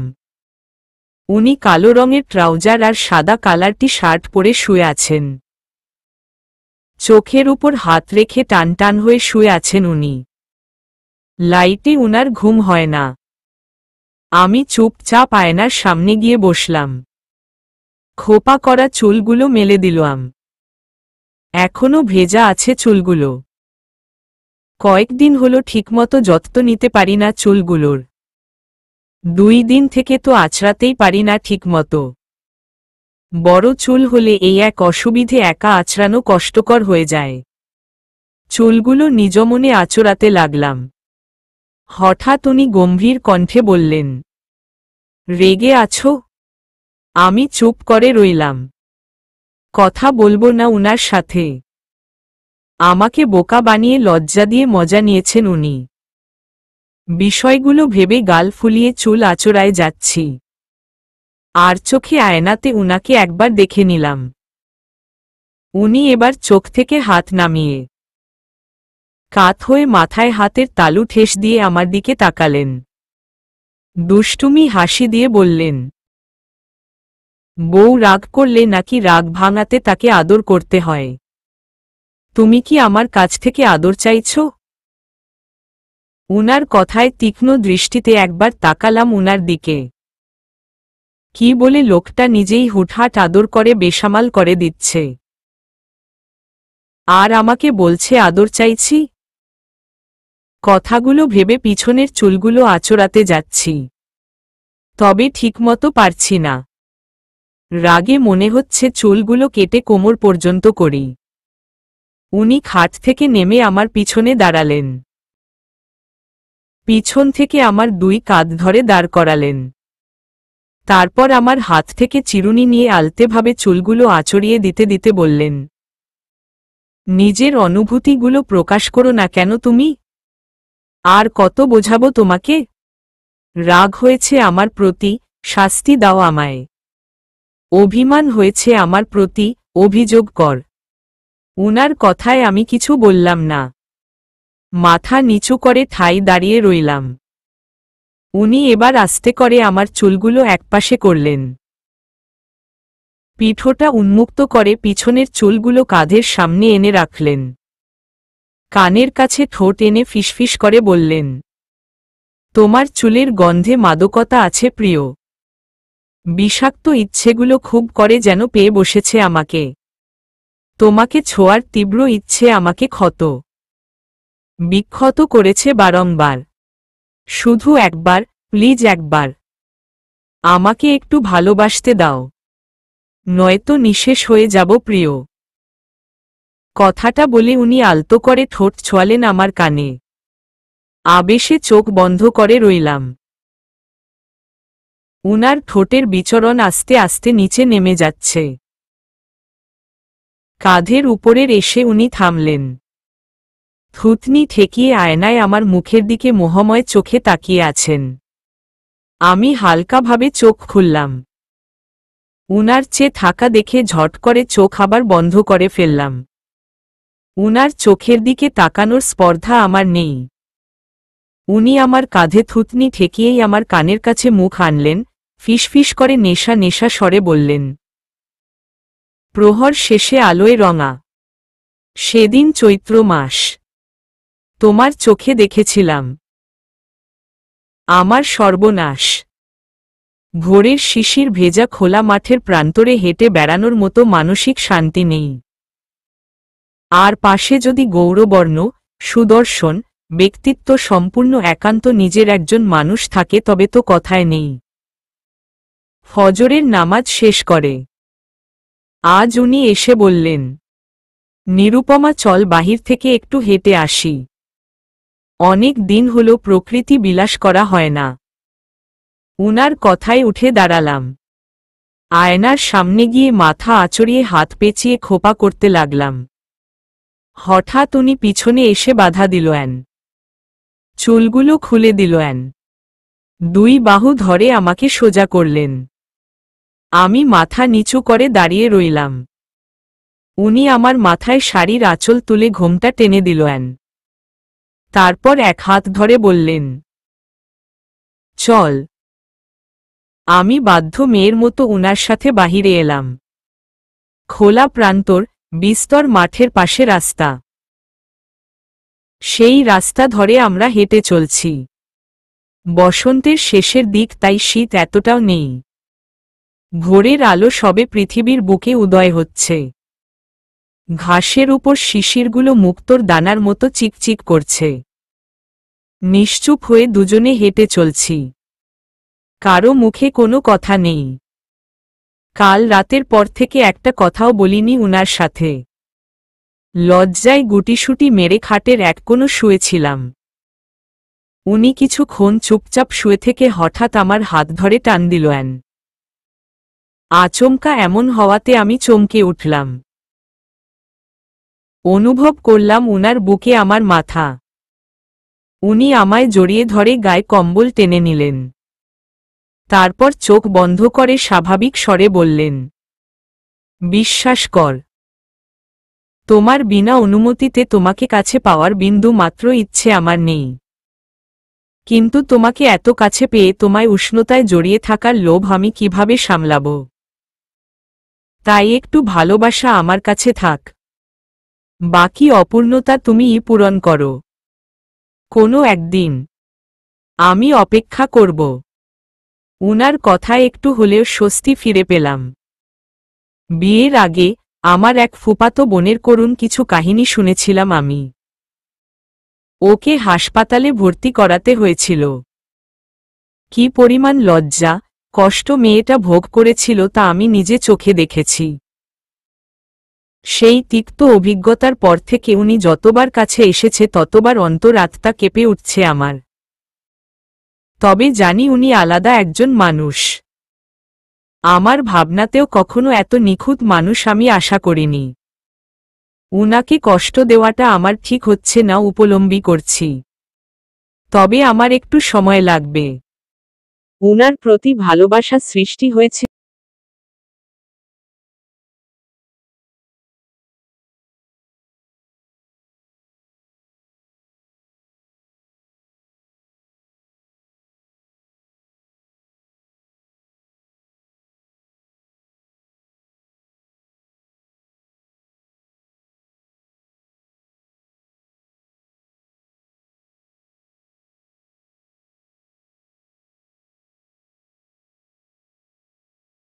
আমার মনের মাঝে সেই ভালোবাসা প্রগাঢ় আহ্বানে যেদিন কাছে ডাকবে সেদিন আমি উনাকে ফিরিয়ে দিবে না ইনশাআল্লাহ। কথাগুলো মনে মনে আওড়াতে আওড়াতে হেঁটে যাচ্ছি। হঠাৎ উনি ডাক দিলেন, নিরুপমা দাঁড়াও। উনার কথায় আমি পাশে তাকালাম। ওমা, তাকিয়ে দেখি উনি পিছনে নেই। পিছনে তাকিয়ে দেখলাম উনি একগুচ্ছ জংলি ফুল নিয়ে এগিয়ে আসছেন। আমার ভাবনার মাঝে উনি হয়তো ফুলগুলো তুলছিলেন। আমি লক্ষ্যই করিনি। উনি আমার সামনে এসে দাঁড়ালেন। উনার হাতে অনেক রকম ফুল দেখতে পাচ্ছি। নাম না জানা ফুলগুলো দেখে মনটা খুশিতে ভরে উঠল। উনি ফুলগুলোর মাঝে থেকে একটা পার্পেল কালার ফুল আমার কানে গুজে দিলেন। তারপর আমার হাতে ফুলগুলো তুলে দিতে দিতে মোহময় স্বরে বললেন, তোমার উঠোনে এনে দিব আমি 7টি অমরাবতী। উনার কথার সারমর্ম আমি বুঝতে পারলাম না। তবে বুঝতে পারলাম এইটা হুমায়ুন আহমেদের জীবন কাহিনীতে পড়েছিলাম। উনি আমার পাশে এসে আমার হাত ধরে পুনরায় হাঁটতে লাগলেন। হাঁটতে হাঁটতে বললেন, একটু আগে যেই কথাটা বললাম কিছু বুঝেছ? উনার প্রশ্নের জবাবে আমি ছোট্ট করে বললাম, না। উনি এবার আমার হাত উনার বাহুর নিচে দিয়ে বুকে চেপে ধরলেন। তারপর জোরে একটা নিঃশ্বাস ছেড়ে বললেন, হুমায়ুন আহমেদ যখন গুলতেকিনকে বিয়ে করেছিলেন তখন গুলতেকিন অনেক ছোট ছিলেন। গুলতেকিনকে রেখে উনি পিএইচডি করতে দেশের বাহিরে চলে যান। ওইখান থেকে একটা চিঠি লিখেছিলেন হুমায়ুন আহমেদ। সেই চিঠির এত জোর ছিল যে গুলতেকিন বাংলাদেশ থেকে একা হুমায়ুন আহমেদের কাছে চলে গিয়েছিলেন। সেই চিঠির শেষে তিনি লিখেছিলেন, তোমার উঠোনে এনে দিব আমি 7টা অমরাবতী। উনার কথায় আমি মুচকি হাসলাম। আর চোখে উনাকে দেখতে গিয়ে দেখলাম উনি আমার দিকে চেয়ে আছে। আমার তাকানোতে উনি ভ্রু উঁচিয়ে তাকালেন। আমি মুচকি হেসে সামনে তাকিয়ে হাঁটতে লাগলাম। তখনই উনার ফোন বেজে উঠল। উনি প্যান্টের পকেট থেকে ফোন বের করে রিসিভ করলেন। আমার হাত ছেড়ে দিয়ে একটু সরে গিয়ে দাঁড়িয়ে কথা বলতে লাগলেন। বুঝতে পারছি না উনি কি বলছেন, তবে একটু করে মাঝে মাঝে শুনতে পাচ্ছি। ইয়েস স্যার, ওকে স্যার, কমা বলছেন। বুঝতে পারলাম উনার অফিস থেকে ফোন দিয়েছে। শুনেছি উনি দুবাইয়ের একটা সফটওয়্যার কোম্পানিতে চাকরি করেন। রাস্তার পাশে জংলি কিছু গাছের পাতা একটা করে টেনে টেনে ছিঁড়েকুচি করছি তো আরেকটা নিচ্ছি। উনি এখনো কথা বলছেন। এখন আমার বিরক্ত লাগছে। বাড়িতে যেতে হবে। সূর্য আকাশ চিরে একটু উকি দিয়ে বেরিয়ে এসেছে। কিছুক্ষণের মধ্যেই নিজের তেজ দিয়ে পৃথিবীতে আধিপত্য বিস্তার করবে। আমি ভ্রু কুঁচকে আবার উনার দিকে তাকালাম। উনি ফোনটা কান থেকে নামালেন। ফোনটা পকেটে ঢুকাতে ঢুকাতে আমার সামনে এসে দাঁড়ালেন। মুখটা মলিন হয়ে আছে দেখতে পাচ্ছি। কি এমন কথা হলো যে উনাকে এত বিষণ্ণ দেখাচ্ছে? আমি কৌতূহল চেপে রাখতে না পেরে শান্ত স্বরে উনার চোখের দিকে তাকিয়ে বললাম, কি হয়েছে? কার ফোন ছিল? উনি এবার মুচকি হাসি দিয়ে আমার হাত ধরলেন। বাড়ির পথের দিকে পা বাড়িয়ে হাসি মুখেই বললেন, হুমায়ুন আহমেদ স্যারের মতো বুঝি আমাকেও একটা চিঠি লিখতে হবে। ভীষণ গভীর একটা চিঠি, যার টানে আমার গুলতেকিন কি আমার কাছে ছুটে চলে যাবে। উনার কথায় তীক্ষ্ণ দৃষ্টিতে উনার দিকে তাকালাম। পা অনিচ্ছা সত্ত্বেও থেমে গেল। কৌতূহলী কণ্ঠে জিজ্ঞেস করলাম, আপনি চলে যাচ্ছেন? হঠাৎ উনার হাস্যোজ্জ্বল মুখটা মলিন হয়ে গেল। আমার হাতের আঙুলের ফাঁকে আঙ্গুল ঢুকিয়ে দিয়ে হাঁটতে হাঁটতে ছোট্ট করে বললেন, মম। পুরো রাস্তা দুজনের মাঝে একটা কথাও হয়নি। কেন জানি না উনি চলে যাবেন শোনার পর থেকে খুব কষ্ট হচ্ছে, খুব। বুকের ভেতর অসম্ভব যন্ত্রণা অনুভব হচ্ছে। মানুষটা আমার অভ্যাসে পরিণত হয়েছে। উনার উপস্থিতিতে আমি মানসিক শান্তি অনুভব করি। একটু সময়ের জন্য উনি কোথাও গেলে অপেক্ষা করি উনি কখন আসবেন। উনার গলার আওয়াজটাও আমার বুকে শান্তি বয়ে আনে। আর সেই মানুষটা চলে যাবেন, কথাগুলো ভাবতেই কান্নারা এসে হানা দিল মনে। নিজেকে বহু কষ্টে দমিয়ে রাখলাম। বাড়ি এসে বাবা মা খবরটা শুনে অবাক হয়ে গেলেন। বাবা কাল রাতের ফ্লাইটে চলে যাবেন। উনি এসে বললেন তিনিও বাবার সাথে চলে যাবেন। প্রথমে মা এই বিষয়ে আপত্তি করলেও পরে উনি জানালেন বিষয়টা সিরিয়াস, উনার ওইখানে থাকতেই হবে। পরে মা বাবা আর কিছু বলেননি। শুধু মা আমার দিকে একবার তাকিয়ে উনাকে উদ্দেশ্য করে বললেন, নীরুকে রেখে আসবি না? একা একা এখানে ওর যদি খারাপ লাগে, ওকে না হয় তুই রাজশাহী রেখে আয়। মার কথায় উনি আমার দিকে তাকালেন। মলিন হয়ে আছে উনার মুখ। উনি যে ইচ্ছের বিরুদ্ধে যাচ্ছেন। উনার মুখে তা স্পষ্ট প্রকাশ পাচ্ছে। উনি মলিন মুখে আমাকে জিজ্ঞেস করলেন, চলে যেতে চাও তুমি? রেখে আসব? উনার কথায় আমার কষ্টটা যেন বহুগুণ বেড়ে গেল। আমি এতটা নিষ্ঠুর নয় যে উনি চলে যাবেন আর আমি বাবার বাড়ি চলে যাব। অনিচ্ছা সত্ত্বেও চোখ থেকে টুপ করে এক ফোঁটা অশ্রু গড়িয়ে পড়ল। মাথা নিচু করে না সম্মতিতে মাথা নাড়ালাম। বুঝতে পারছি আর 1 মিনিট এখানে দাঁড়িয়ে থাকলে আমি হয়তো সশব্দে কেঁদে দেব। তাই সঙ্গে সঙ্গে উপরে উঠে গেলাম। ঘরের মধ্যে ঢুকে মুখ চেপে ডুকরে কেঁদে উঠলাম। তবে বেশিক্ষণ কান্না করতে পারলাম না। উনার পায়ের শব্দ স্পষ্ট শুনতে পাচ্ছি। উনি সিঁড়ি বেয়ে দ্রুত উঠে আসছেন। চোখ মুখ মুছে স্বাভাবিক হওয়ার বৃথা চেষ্টা করলাম। উনি পিছনে এসে দাঁড়ালেন। আমার কাঁধ ধরে আমার মুখটা উনার সামনে আনলেন। আমি মাথা নিচু করে দাঁড়িয়ে রইলাম। উনি আমার মুখটা আজলা ভরে উপরে তুললেন। সঙ্গে সঙ্গে চোখ বন্ধ করে ফেললাম। 2 চোখ বেয়ে অনিচ্ছা সত্ত্বেও নোনা পানি গড়িয়ে পড়ল। উনি শান্ত স্বরে বললেন, চলে যাব ভেবে কষ্ট হচ্ছে নিরুপমা? উনার কথায় নাক ফুলিয়ে মুখ চেপে ফিকরে উঠলাম। আমাকে এই অবস্থায় দেখে উনি দ্রুত আমার কপালে কপাল রাখলেন। জড়িয়ে যাওয়া কণ্ঠে আফসোসের ন্যায় ফিসফিস করে বললেন, তুমি এত ভালোবাসা দেখিও না প্লিজ। আমি সহ্য করতে পারব না। পুড়ে ছাই হয়ে যাব। তোমার ছেড়ে চলে যাওয়ার অপরাধ বোধে রাত নির্ঘুম কাটবে প্রিয়। এবার আর সহ্য হল না। সশব্দে ডুকরে কেঁদে উঠলাম। শক্ত করে জড়িয়ে ধরলাম উনাকে। ডুকরে কাঁদতে কাঁদতে বলে উঠলাম, তাহলে যেতে হবে না আপনাকে? থেকে যান আমার কাছে। নয়তো আমি তো কষ্ট পাবই। এত ভালোবাসা দেখাবই। আমি যে সবে আপনাকে বুঝতে শিখেছি। আমি তো সবে আপনাকে ভালোবাসতে শিখেছি। আপনার চোখের ভাষা পড়তেও শিখেছি।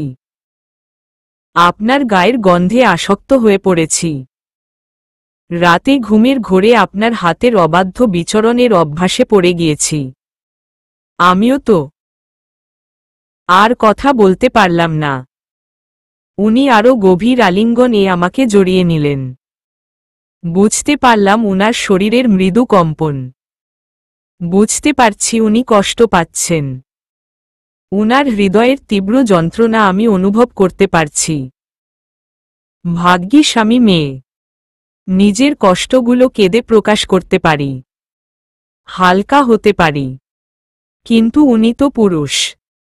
পুরুষ মানুষের কখনো কাঁদতে নেই। পুরুষ মানুষের মন এত নরম হলে চলে না। ওরা তো হবে কঠিন। ভাবনার মাঝে উনি আমার মুখটা আজলা ভরে সামনে আনলেন। কপালে গভীর চুম্বন করে মোহময় স্বরে বললেন, তোমাকে বউ সাজে দেখার খুব ইচ্ছে ছিল নিরুপমা। তোমাকে বউ সাজে দেখার তীব্র ইচ্ছে নিয়েই আমি চলে যাব। কথাটা বলে উনি দীর্ঘশ্বাস ফেললেন। উনার কথায় আমার বুকটা মোচড় দিয়ে উঠল। উনার মুখটা আমি আজলা ভরে ধরলাম। উনার মাথা নিচু করে পা উঁচিয়ে আমি উনার কপালে চুমু খেলাম। এই প্রথম আমার এমন কাজে উনি অবাক হলেন। তবে উনার চোখে মুখে আনন্দ দেখতে পেলাম আমি। আস্তে আস্তে উনার বুকের সামনে নেমে আসলাম আমি। উনার বুকের বাম পাশে মাথা রাখলাম। তারপর শান্ত কণ্ঠে মিনমিন করে বললাম, যদি ভালোবাসতে ইচ্ছে হয় ভালোবাসো। যদি ছুঁয়ে দিতে ইচ্ছে হয় ছুঁয়ে দেও। কথাটা বলে কেন জানি না ইচ্ছে হলো উনার বুকে ঠোঁট ছোঁয়াতে। নিজের অজান্তেই নিজের ইচ্ছেটা পূরণ করলাম। উনি বলেছিলেন, দ্বিধা রাখতে নেই, আক্ষেপ রাখতে নেই। আর রাখব না কোনো দ্বিধা, আর রাখব না কোনো আক্ষেপ। ভালোবাসতে ইচ্ছে করলে ভালোবাসব। ছুঁয়ে দিতে ইচ্ছে করে ছুঁয়ে দিব। দুপুর গড়িয়ে বিকেল হতে চলল, উনার কোনো খোঁজ খবর নেই।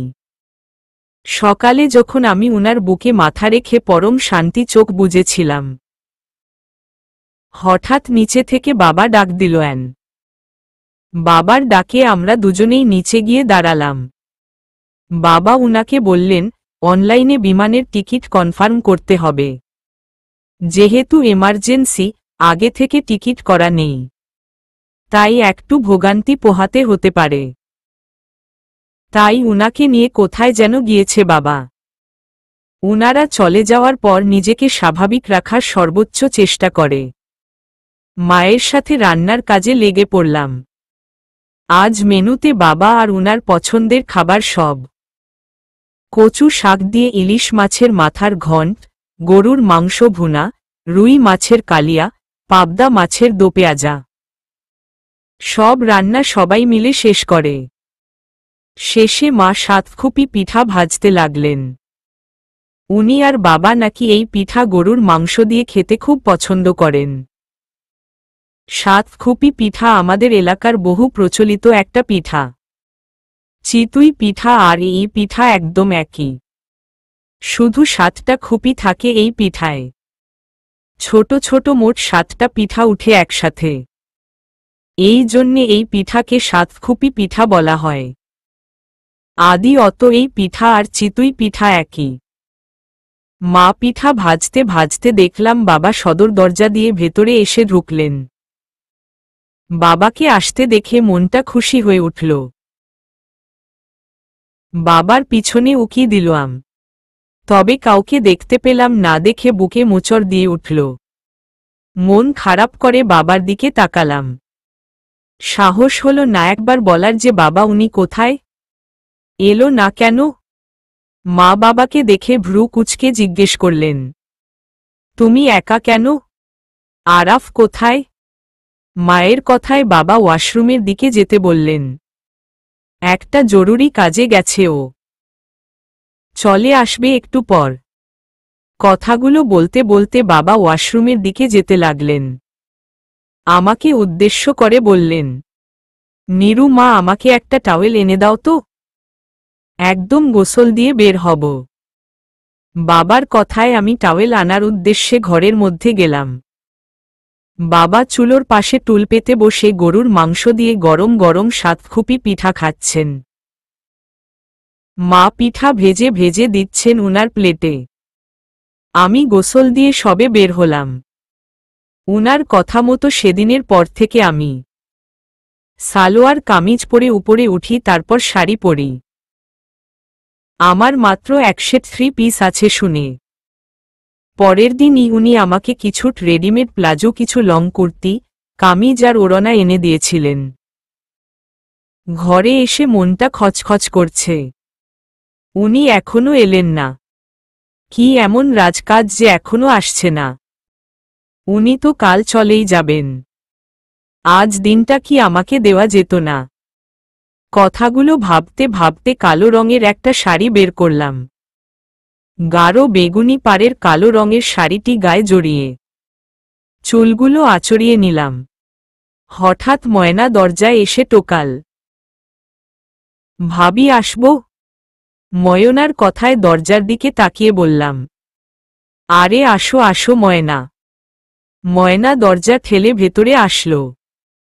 চটপটে গলায় বলল, ভাবি, খালাম্মা ডাকে আপনারে খাওয়ার জন্য। নিচে চলেন। আপনি নিচে গেলে আমি আবার বাড়ি যামু। এখনো গোসলও দেয় নাই। ময়নার কথায় আমি মাথায় কাপড় দিলাম। ভেজা চুল থেকে এখনো টপ টপ করে পানি ঝরে পড়ছে। ময়নার সাথে নিচে নামতে পা বাড়ালাম। মা ময়নার জন্য খাবার প্যাক করছেন। মনে হয় সব প্যাক করা শেষ। বাবা অলরেডি খাবার খাচ্ছে। আমার দিকে তাকিয়ে বাবা চেয়ার এগিয়ে দিতে দিতে বললেন, বসো মা, বসো, খেয়ে নাও। আরাফ আসতে আরো আধা ঘন্টা দেরি হবে। তুমি খেয়ে নাও। বাবার কথায় মাথা নিচু করে দাঁড়িয়ে রইলাম। খুব ধীরে নিচু স্বরে বললাম, বাবা একটু পরে খাই। আমার এখনো খিদে পায়নি। আমার কথায় বাবা খাওয়া ছেড়ে আমার দিকে তাকালেন। মাও নরম চোখে তাকালেন। তারপর মা শান্ত স্বরে বললেন, ঠিক আছে, তুমি আর আরাফ একসাথে খাবার খেয়ে নিও। কথাটা বলে মা ময়নার দিকে তাকালেন। অনুরোধের স্বরে ময়নাকে বললেন, ময়না, তোর ভাই কখন আসবে কে জানে?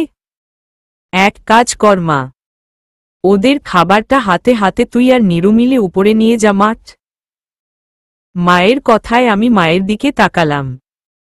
ময়না সভাস সুলভ আচরণে চটপটে গলায় বললেন, দেন খালাম মা, আমি সব উপরে ভাইয়ের ঘরে রাইখা আসতাছি।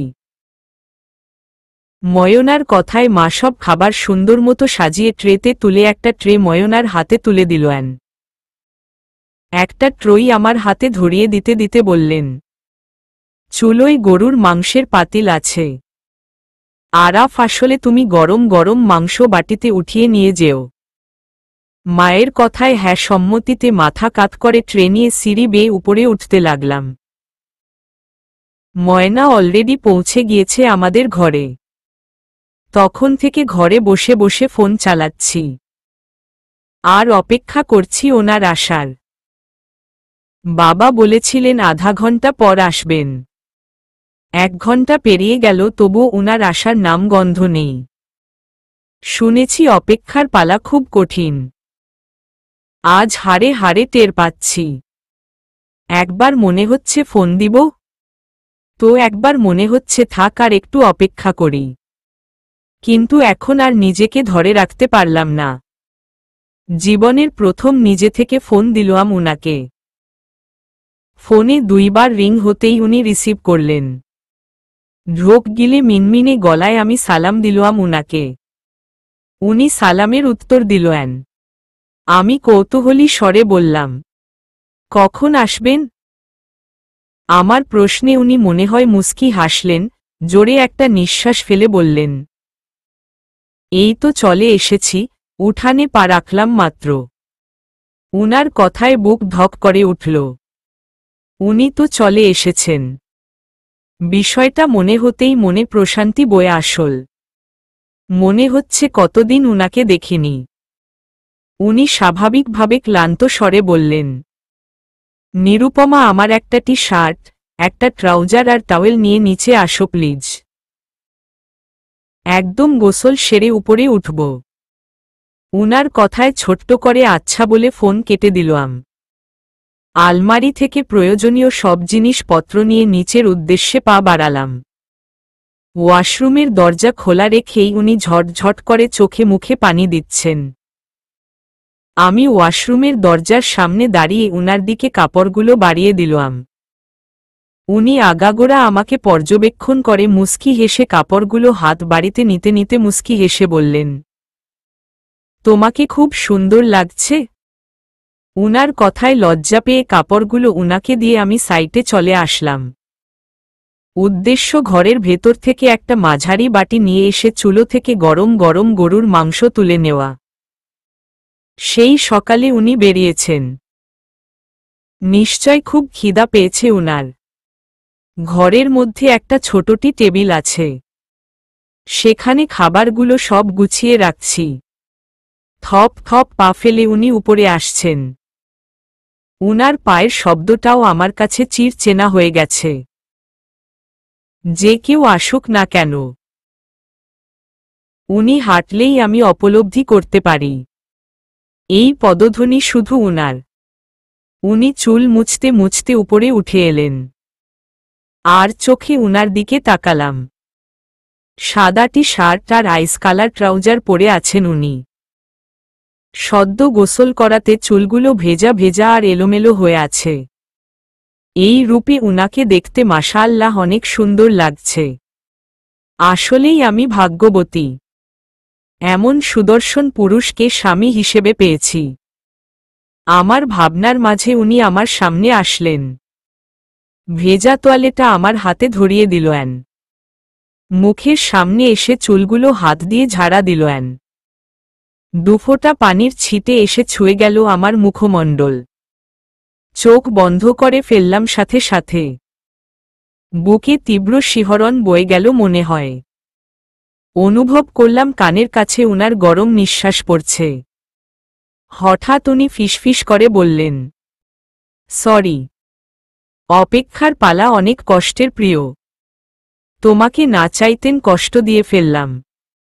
উনার কথায় মুস্কি হেসে চোখ খুলে তাকালাম। উনি আমার সামনে থেকে সরে ড্রেসিং টেবিলের সামনে গেলেন, চিরুনি নিয়ে মাথা আঁচড়াতে মন দিয়ে বললেন, খুব খুব ক্ষুধা লেগেছে, খেতে দাও নিরুপমা। আমি ঝটপট হাতের তোয়ালেটা নিয়ে বারান্দা রুম পেরিয়ে বেলকুনিতে এসে মেলে দিলাম। সময় ব্যয় না করে ঘরের মধ্যে প্রবেশ করে মেঝেতে মাদুর বিছিয়ে দিলাম। সমস্ত খাবার সাজিয়ে রাখতেই উনি ভ্রু কুঁচকে তাকিয়ে মাদুরের উপর বসতে বসতে জিজ্ঞেস করলেন, খাওয়ার ব্যবস্থা এখানে কেন? উনার কথায় চুপচাপ খাবার বাড়তে লাগলাম। উনি আমার উত্তর না পেয়ে আমার হাতটা ধরলেন। হঠাৎ উনার এভাবে হাত ধরাতে ঈষৎ কেঁপে উঠলাম আমি। উনি গম্ভীর কণ্ঠে জিজ্ঞেস করলেন, এখনো খাওনি তুমি, তাই না? উনার মুখের দিকে ভীতু চোখে তাকালাম। উনার মুখ দেখে মনে হচ্ছে উনি রেগে আছেন। উত্তর না দিলেও আরও রেগে যেতে পারেন ভেবে মাথা নিচু করে ভাত বাড়তে বাড়তে নিচু স্বরে বললাম, খেতে ইচ্ছে করছিল না। আমার কথায় উনি তাচ্ছিল্যের হাসি হাসলেন। অভিমান ভরা কণ্ঠে বললেন, আমাদের সম্পর্কে মিথ্যা না থাকলেই আমি খুশি হব। সত্যি দিয়েই আমাদের সম্পর্কটা এগিয়ে যাক, হোক না সত্য তিক্ত, তাতে কোনো আক্ষেপ আমার নেই। উনার কথায় আমি উনার দিকে করুণ দৃষ্টিতে তাকালাম। উনাকে মিথ্যে বলা ঠিক হয়নি, তবে আমিও বাকি বলবো। আপনার জন্য খাইনি, আপনার জন্য অপেক্ষা করছিলাম। সেই সাধ্য ও আমার নেই। কথাগুলো ভাবতেই চোখ থেকে টপ করে এক ফোঁটা পানি গড়িয়ে পড়ল।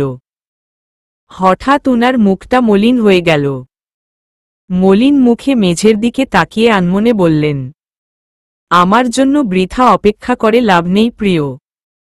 আমি স্বার্থপরের মতো তোমাকে রেখে চলে যাচ্ছি। তোমার অপেক্ষার প্রহর আজ শেষ হলেও কাল থেকে তোমার অপেক্ষার প্রহর শেষ করার ক্ষমতা আমার নেই, খুব করে চাইলেও নেই। বুঝতে পারলাম উনার কথায় কতটা কষ্ট জড়িয়ে আছে। উনি লম্বা একটা দীর্ঘশ্বাস ফেলে আমার দিকে তাকিয়ে শান্ত স্বরে বললেন, নিরুপমা। উনার এমন আকুল করা ডাকে আমি উনার দিকে তাকালাম, চোখগুলো ঝাপসা হয়ে আছে আমার। টপ করে দুফোঁটা নোনা পানি গড়িয়ে পড়ল গাল বেয়ে। উনি এবার আকুতি ভরা কণ্ঠে আমার চোখের দিকে তাকিয়ে বললেন, একটু খাইয়ে দিবে? তোমার হাতে খাওয়ার বড় লোভ জেগেছে। এই লোভটা পূরণ করবে। উনার কথায় মুস্কি হেসে একটা প্লেট হাতে নিলাম। প্লেটে ভাত বেড়ে নিয়ে কচুর শাকের তরকারি নিলাম। হাত দিয়ে এক লোকমা মেখে উনার মুখে তুলে দিলাম। চোখগুলো বুঝি আজ প্রতিযোগিতায় নেমেছে কে কত পানি ঝরাতে পারে। টুপটাপ পড়তেই আছে। উনি আমার চোখের দিকে তাকিয়ে ভাত চিবুতে লাগলেন। আমার চোখের পানিগুলো মুছে দিতে দিতে বললেন, তুমিও খাও। আজ আমরা এক থালাতেই খাবো, ঠিক আছে? বলে দ্বিতীয় লোকমা উনি আমার মুখে তুলে দিলেন। উপভোগ করতে লাগলাম জীবনের ছোট ছোট সুন্দর মুহূর্তগুলোকে। সন্ধ্যায় বাবা আর মা আমার এক ফুপা শাশুড়ির উইখানে যাবেন। 1 কিলোমিটার দূরে নাকি উনার বাড়ি। বিকেলে এসে আমাদের সবাইকে বলে গিয়েছেন রাতের খাবার যেন আমরা ফুপির ওখানে খেয়ে আসি। তবে ফুপি যাওয়ার পর উনি রুমে এসে সাফ সাফ জানিয়ে দিয়েছেন, আমরা যাব না। বাবা মা যেতে বললে আমি বলবো তোমার শরীর খারাপ, যেতে চাইছো না, ঠিক আছে?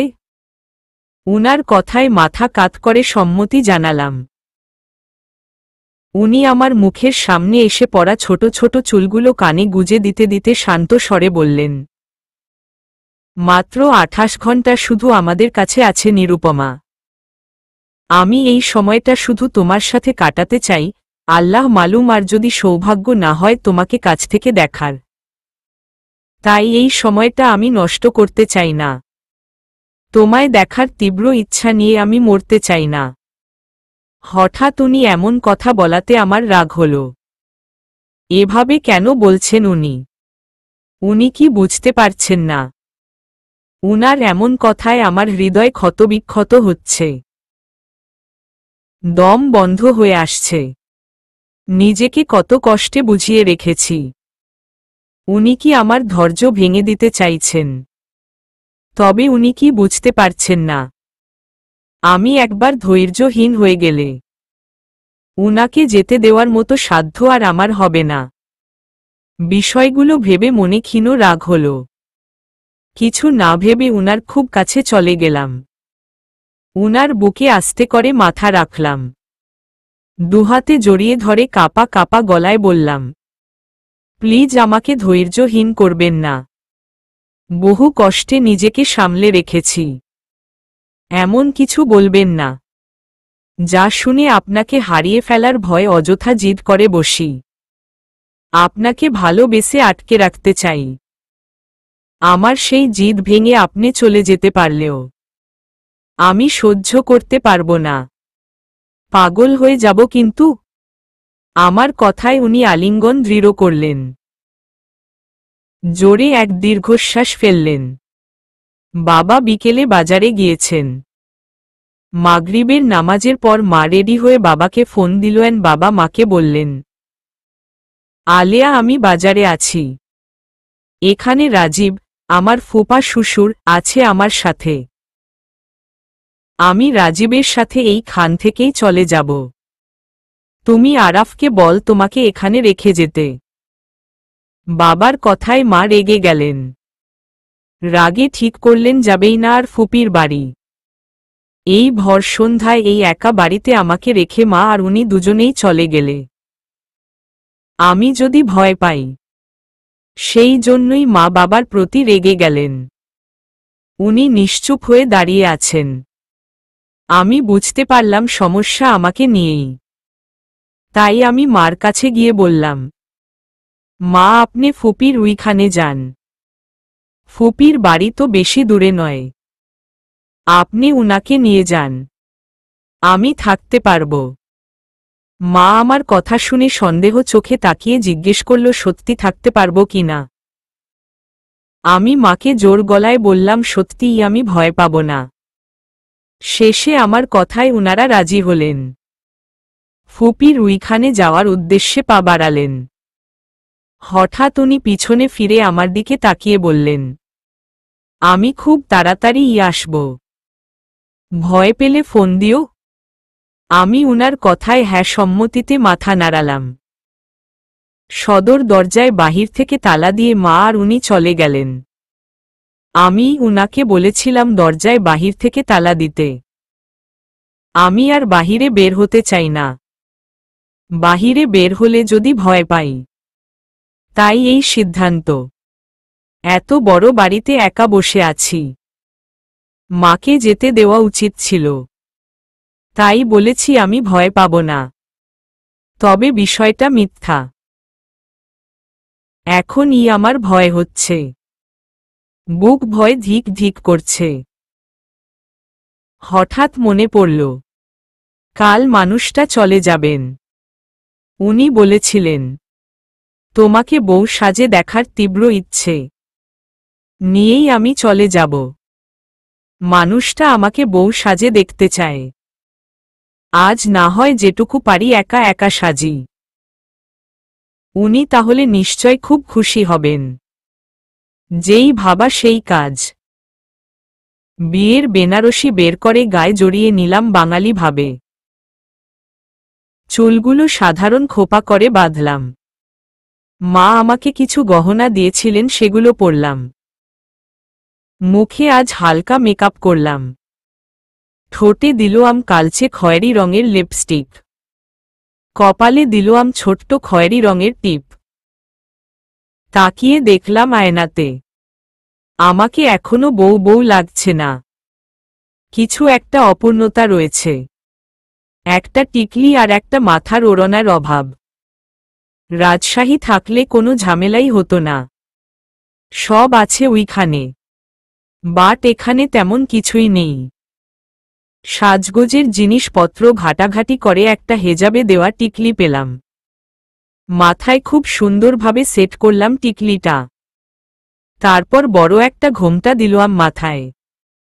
আয়নার সামনে দাঁড়িয়ে একটা স্বস্তির নিঃশ্বাস ফেললাম, যাক তবুও একটু নিজেকে বউ বউ লাগছে। কথাগুলো ভাবতেই ফোন বেজে উঠল, তাকিয়ে দেখলাম উনি ফোন দিয়েছেন। ফোন রিসিভ করে কানে ধরতেই উনি বলে উঠলেন, নিচে আসো, দরজা খোল, আমি এসে গেছি। উনার কথায় লজ্জায় মরে যাওয়ার মতো অবস্থা, উনার জন্য সেজেগুজে একদম রেডি, কিন্তু উনার সামনে কিভাবে যাব এই চিন্তায় মূর্ছা যাওয়ার মতো অবস্থা আমার। দুরু দুরু বুকে সিঁড়ি বেয়ে নিচে নেমে এলাম, বারান্দার দরজার সামনে দাঁড়িয়ে একবার দরজায় হাত দিলাম, সাথে সাথে হাত সরিয়ে নিলাম। কিভাবে খুলব দরজা, উনি কি মনে করবেন, বিষয়টা ভেবে ঘরের লাইটটা অফ করে দিলাম। লজ্জায় চোখ দুটো বন্ধ করে ধীর ধীরে দরজা খুলে দিলাম। উনার চোখের দিকে তাকানোর ক্ষমতা আমার নেই। দরজা খোলার পর অন্ধকার দেখে উনি ঘাবড়ে গেলেন, অস্থির কণ্ঠে ডাক দিলেন, নিরুপমা। আমি চুপচাপ দরজার সামনে চোখ বন্ধ করে দাঁড়িয়ে রইলাম। বুকের ভেতর ঝড় উঠে গেছে আমার, ঘন ঘন নিঃশ্বাস নিতে লাগলাম।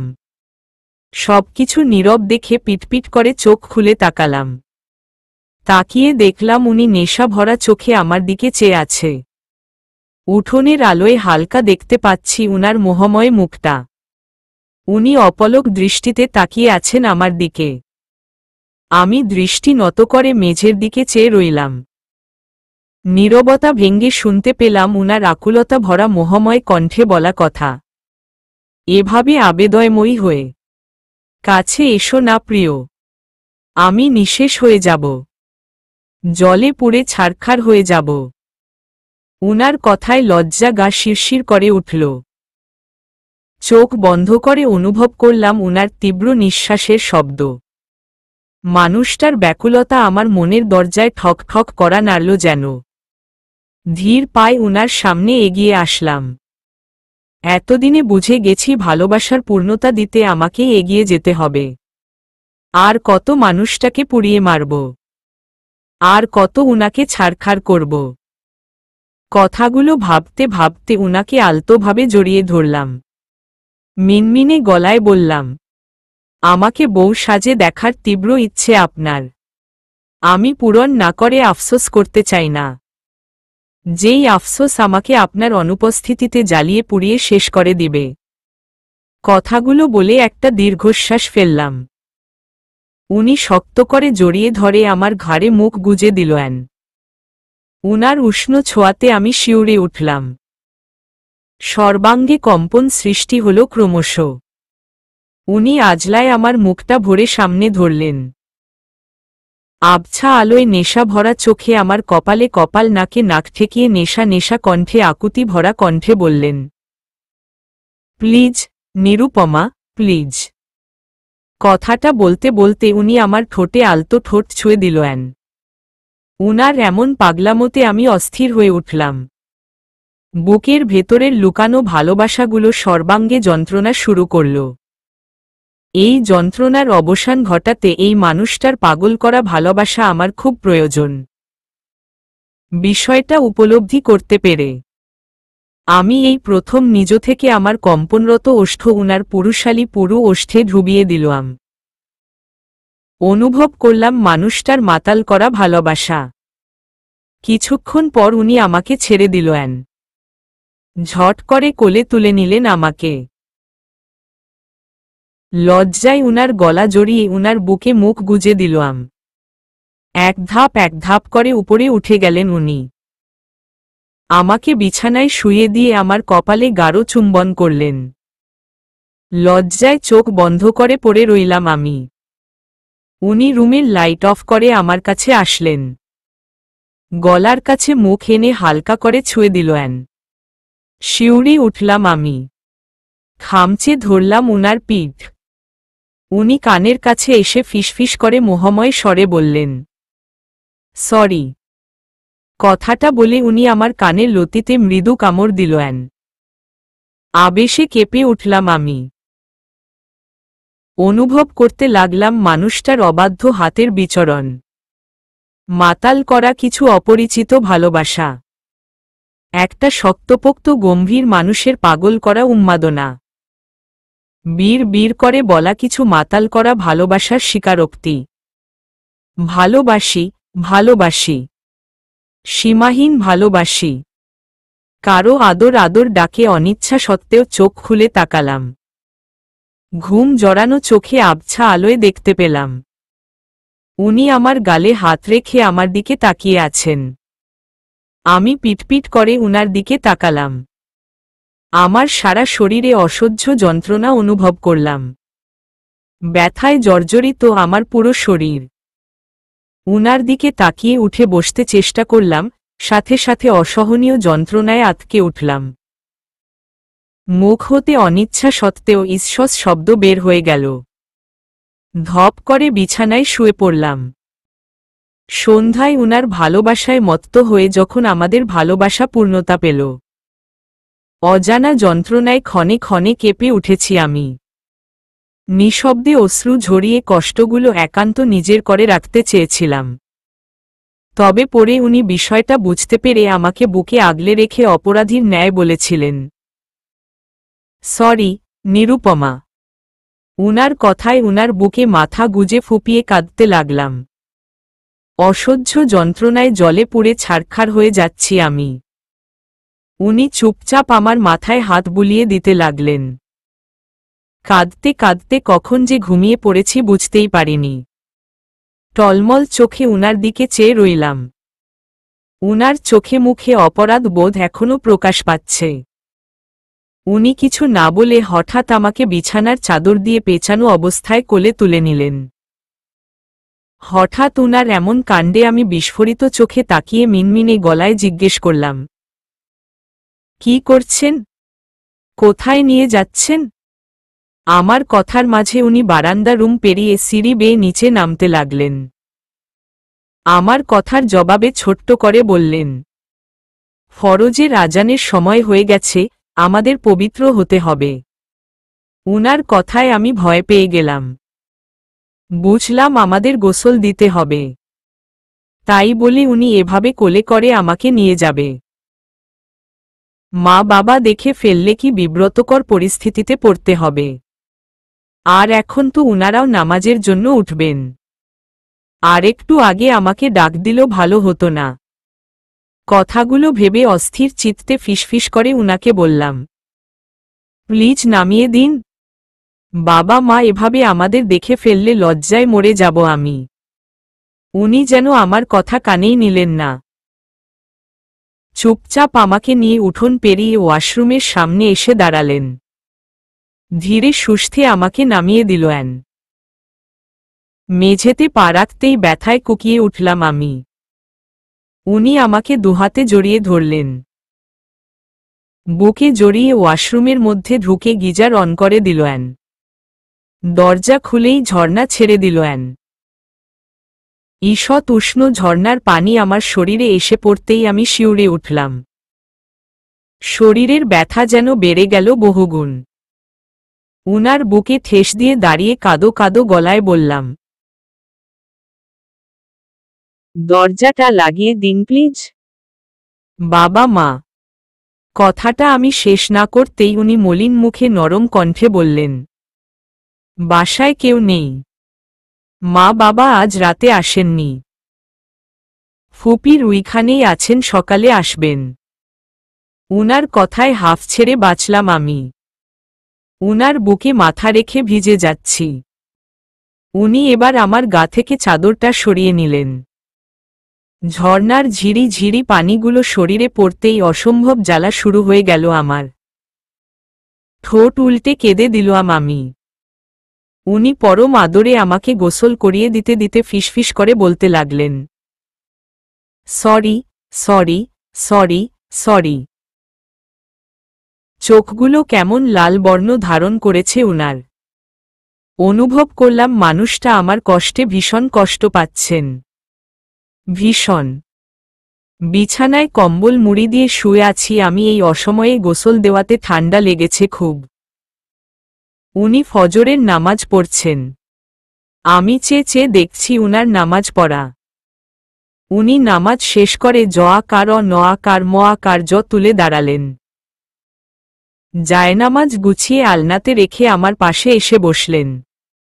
আমার গালে হাত দিয়ে বললেন, ক্ষুধা পেয়েছে নিশ্চয়? রাতে কিছু খাওনি তুমি? উনার কথায় মুস্কি হাসি দিয়ে উনার চোখের দিকে তাকালাম। মানুষটা আমার প্রতিটি চাওয়া পাওয়া উপলব্ধি করতে পারে। এখন যে আমার খুব খিদে পেয়েছে উনি ঠিক বুঝে গেছেন। আমার হাসি দেখে উনিও মুস্কি হেসে নিচে যাওয়ার উদ্দেশ্যে পা বাড়ালেন। কিছুক্ষণ পর প্লেটে করে ভাত আর কালকের রান্না করা গরুর মাংসের ভুনা গরম করে নিয়ে আসলেন। আমি চুপচাপ উঠে বসলাম। উনি এবার আমার পাশে বসে হাত দিয়ে ভাত মাখাতে লাগলেন। হাত কেটে যাওয়ার পর থেকে উনি হাত দিয়ে কিছু খান না, যদিও ক্ষতস্থান অনেকটাই শুকিয়ে গেছে। তবুও উনাকে ভাত মাখাতে দেখে খারাপ লাগল। আমি স্বাভাবিকভাবে উনার দিকে তাকিয়ে বললাম, আমাকে দিন, আমি পারব। আপনার হাত জ্বালা করবে? আমার কথায় উনি মুস্কি হেসে আমার মুখের সামনে এক লোকমা ভাত তুলে ধরে বললেন, তোমার যন্ত্রণার কাছে আমার এই জ্বালাটা কিছুই নয়। উনার কথায় ভাত মুখে নিয়ে চুপচাপ চিবুতে লাগলাম। কাল রাতের কথা একদম মনে করতে ইচ্ছে করছে না। মনে হলেই লজ্জায় মরে যেতে ইচ্ছে করছে। কিন্তু এই লজ্জাও আমাকে আটকে রাখতে হচ্ছে। খুব স্বাভাবিকভাবে থাকার চেষ্টা করতে হচ্ছে। কারণ উনি আজ চলে যাবেন। এই লজ্জায় নিজেকে গুটিয়ে রেখে সময় নষ্ট করতে চাই না। উনার সাথে প্রতিটি মুহূর্ত উপভোগ করতে চাই।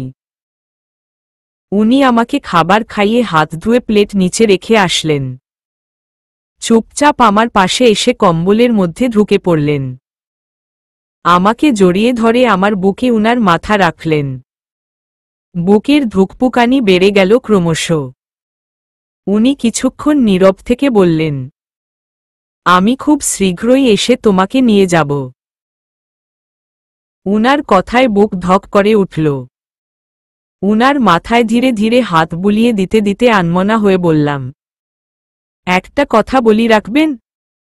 আমার কথায় উনি দৃঢ়ভাবে আমাকে আরো জড়িয়ে নিয়ে বললেন, একটা কেন, হাজারটা রাখব, তুমি শুধু বলে দেখ। উনার কথায় আমি জোরে একটা দীর্ঘশ্বাস ফেলে স্বাভাবিক স্বরে বললাম, আমরা কি থেকে যেতে পারি না এই শহরে? কথাটা বলে একটু থামলাম। উনি চুপচাপ আমার বুকে মাথা রেখে শুয়ে আছেন। আমি আবার বলতে লাগলাম, আমার না যেতে ইচ্ছে করে না এই দেশ ছেড়ে। আপন মানুষগুলো রেখে যাওয়ার কোনো মানে হয় বলুন? ইচ্ছে হলে ছুঁয়ে দেখতে পারবো না, ইচ্ছে হলে কাছে যেতে পারবো না। এই কথাগুলো মনে হলে কষ্টে বুক ফেটে যায়। এই তো কয়েকদিন পর বৈশাখ মাস শুরু হবে। কাল বৈশাখী ঝড়, আম কুড়ানো, আমের হরেক রকম আচার, এগুলো কি ওই দেশে হবে? তার কিছু দিন পর আসবে বর্ষাকাল, আমার অনেক পছন্দের একটা সময় বর্ষাকাল। ঝুমঝুম বৃষ্টি, খাল বিল মাঠ ভরে উঠবে পানিতে, গরম গরম খিচুড়ি, বেগুন ভাজার স্বাদ আমি কি আপনার শহরে পাব? বলুন না। ব্যাঙের ডাক, কদম ফুল, শরৎকালে কাশফুল, এগুলো কি পাবো ওই দেশে? সবচেয়ে বড় কথা আমার পছন্দের পলাশ ফুল, আমাকে কি এনে দিতে পারবেন ওইখানে? কথাগুলো বলতে বলতে কেঁপে উঠল আমার গলা। কান্নাগুলো গলাতে দলা পাকিয়ে এলো। ঢোক গিলে নিজেকে স্বাভাবিক রাখার চেষ্টা করলাম, তবুও চোখ বেয়ে অশ্রু গড়িয়ে পড়তে লাগল। উনি একটা দীর্ঘশ্বাস ফেললেন, মাথা উঁচু করে আমার মুখের দিকে তাকিয়ে মুচকি হেসে বললেন, তোমার মায়া যে এত প্রখর, আগে জানলে আমি তোমার চোখের দিকে তাকিয়ে দেখতাম না। তুমি যে প্রতিনিয়ত আমাকে ক্ষতবিক্ষত করবে, তা কি তুমি জানো? আমি বুঝি এইবার বুঝতে শিখব, বিরহ কি, একাকিত্ব কি, অপেক্ষা কি। উনার কথায় আমি কিছু বুঝে উঠতে পারলাম না। আমি কি বললাম আর উনি কি বলছেন? কথাটা ভাবতেই উনি আবার আমার বুকে মাথা রাখতে রাখতে মলিন মুখে শান্ত স্বরে বললেন, যদি ক্ষমতা থাকত নিরুপমা, তবে আমি তোমাকে ছেড়ে যাওয়ার মতো ভুল কখনোই করতাম না। থেকে যেতাম তোমার শহরে, থেকে যেতাম তোমার মায়, থেকে যেতাম তোমার ভালোবাসার ছায়ায়। কথাগুলো বলে উনি চুপ করে রইলেন। আমি এক দীর্ঘশ্বাস ফেলে উনাকে জড়িয়ে ধরলাম, চোখ বুজে অনুভব করলাম এই শান্তিটা কিছুক্ষণ পর হারিয়ে যাবে। মানুষটা চলে যাবে, মানুষটা আর হুটহাট আমাকে লজ্জা দিবে না, মানুষটা আর হুটহাট আমাকে ছুঁয়ে দিয়ে অস্থির করবে না, ভালোবাসি প্রিয় বলে ঝাপটে ধরবে না। কথাগুলো ভেবে ফুপিয়ে কেঁদে উঠলাম। আমাকে এভাবে কাঁদতে দেখে উনি মাথা তুলে তাকালেন, পাশাপাশি বালিশে মাথা রেখে আমার চোখের পানি মুছে দিলেন। আজলা ভরে আমার মুখটা ধরে পুরো মুখ জুড়ে ভালোবাসার উষ্ণ পরশ এঁকে দিলেন। তারপর আমাকে উনার বুকের মধ্যে জড়িয়ে ধরে কাঁপা কাঁপা গলায় বললেন, খুব তাড়াতাড়ি তোমার শহরে আসব প্রিয়, তোমার চিরচেনা চুলের ঘ্রাণে মাতাল হতে, তোমার চোখের নেশায় ডুবে থাকতে, তোমার ওষ্ঠের ছোঁয়ায় নিজেকে শীতল করতে, যদি সম্ভব হয় তোমার শহরে থেকে যাব প্রিয়, অনন্তকালের জন্য। কথাগুলো বলে উনি আমার কপালে গভীর চুমু খেলেন। আজলা ভরে মুখটা উনার মুখের সামনে ধরে চোখের দিকে মোহময় চোখে তাকিয়ে বললেন, আমি বড় অধৈর্য নিরুপমা, এই বিচ্ছেদ কেন যেন আমাকে ক্ষতবিক্ষত করছে। একটা গান বলো না প্লিজ। সেদিন লুকিয়ে শুনেছিলাম, আজ দুচোখ ভরে তোমাকে দেখতে দেখতে শুনতে চাই। বলবে নিরুপমা। উনার আকুতি ভরা অনুরোধ আমি ফেলতে পারলাম না।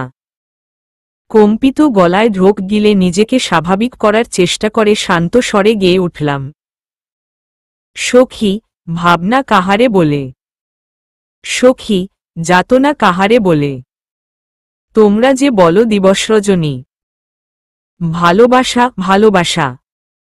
সখী, ভালোবাসা কারে কয়? সে কি কেবলই যাতনাময়? সে কি কেবলই চোখের জল? সে কি কেবলই দুঃখের শ্বাস? লোকে তবে করে কি সুখেরই তরে এমন দুঃখের আশ? আমার চোখে তো সকলই শোভন, সকলই নবীন, সকলই বিমল।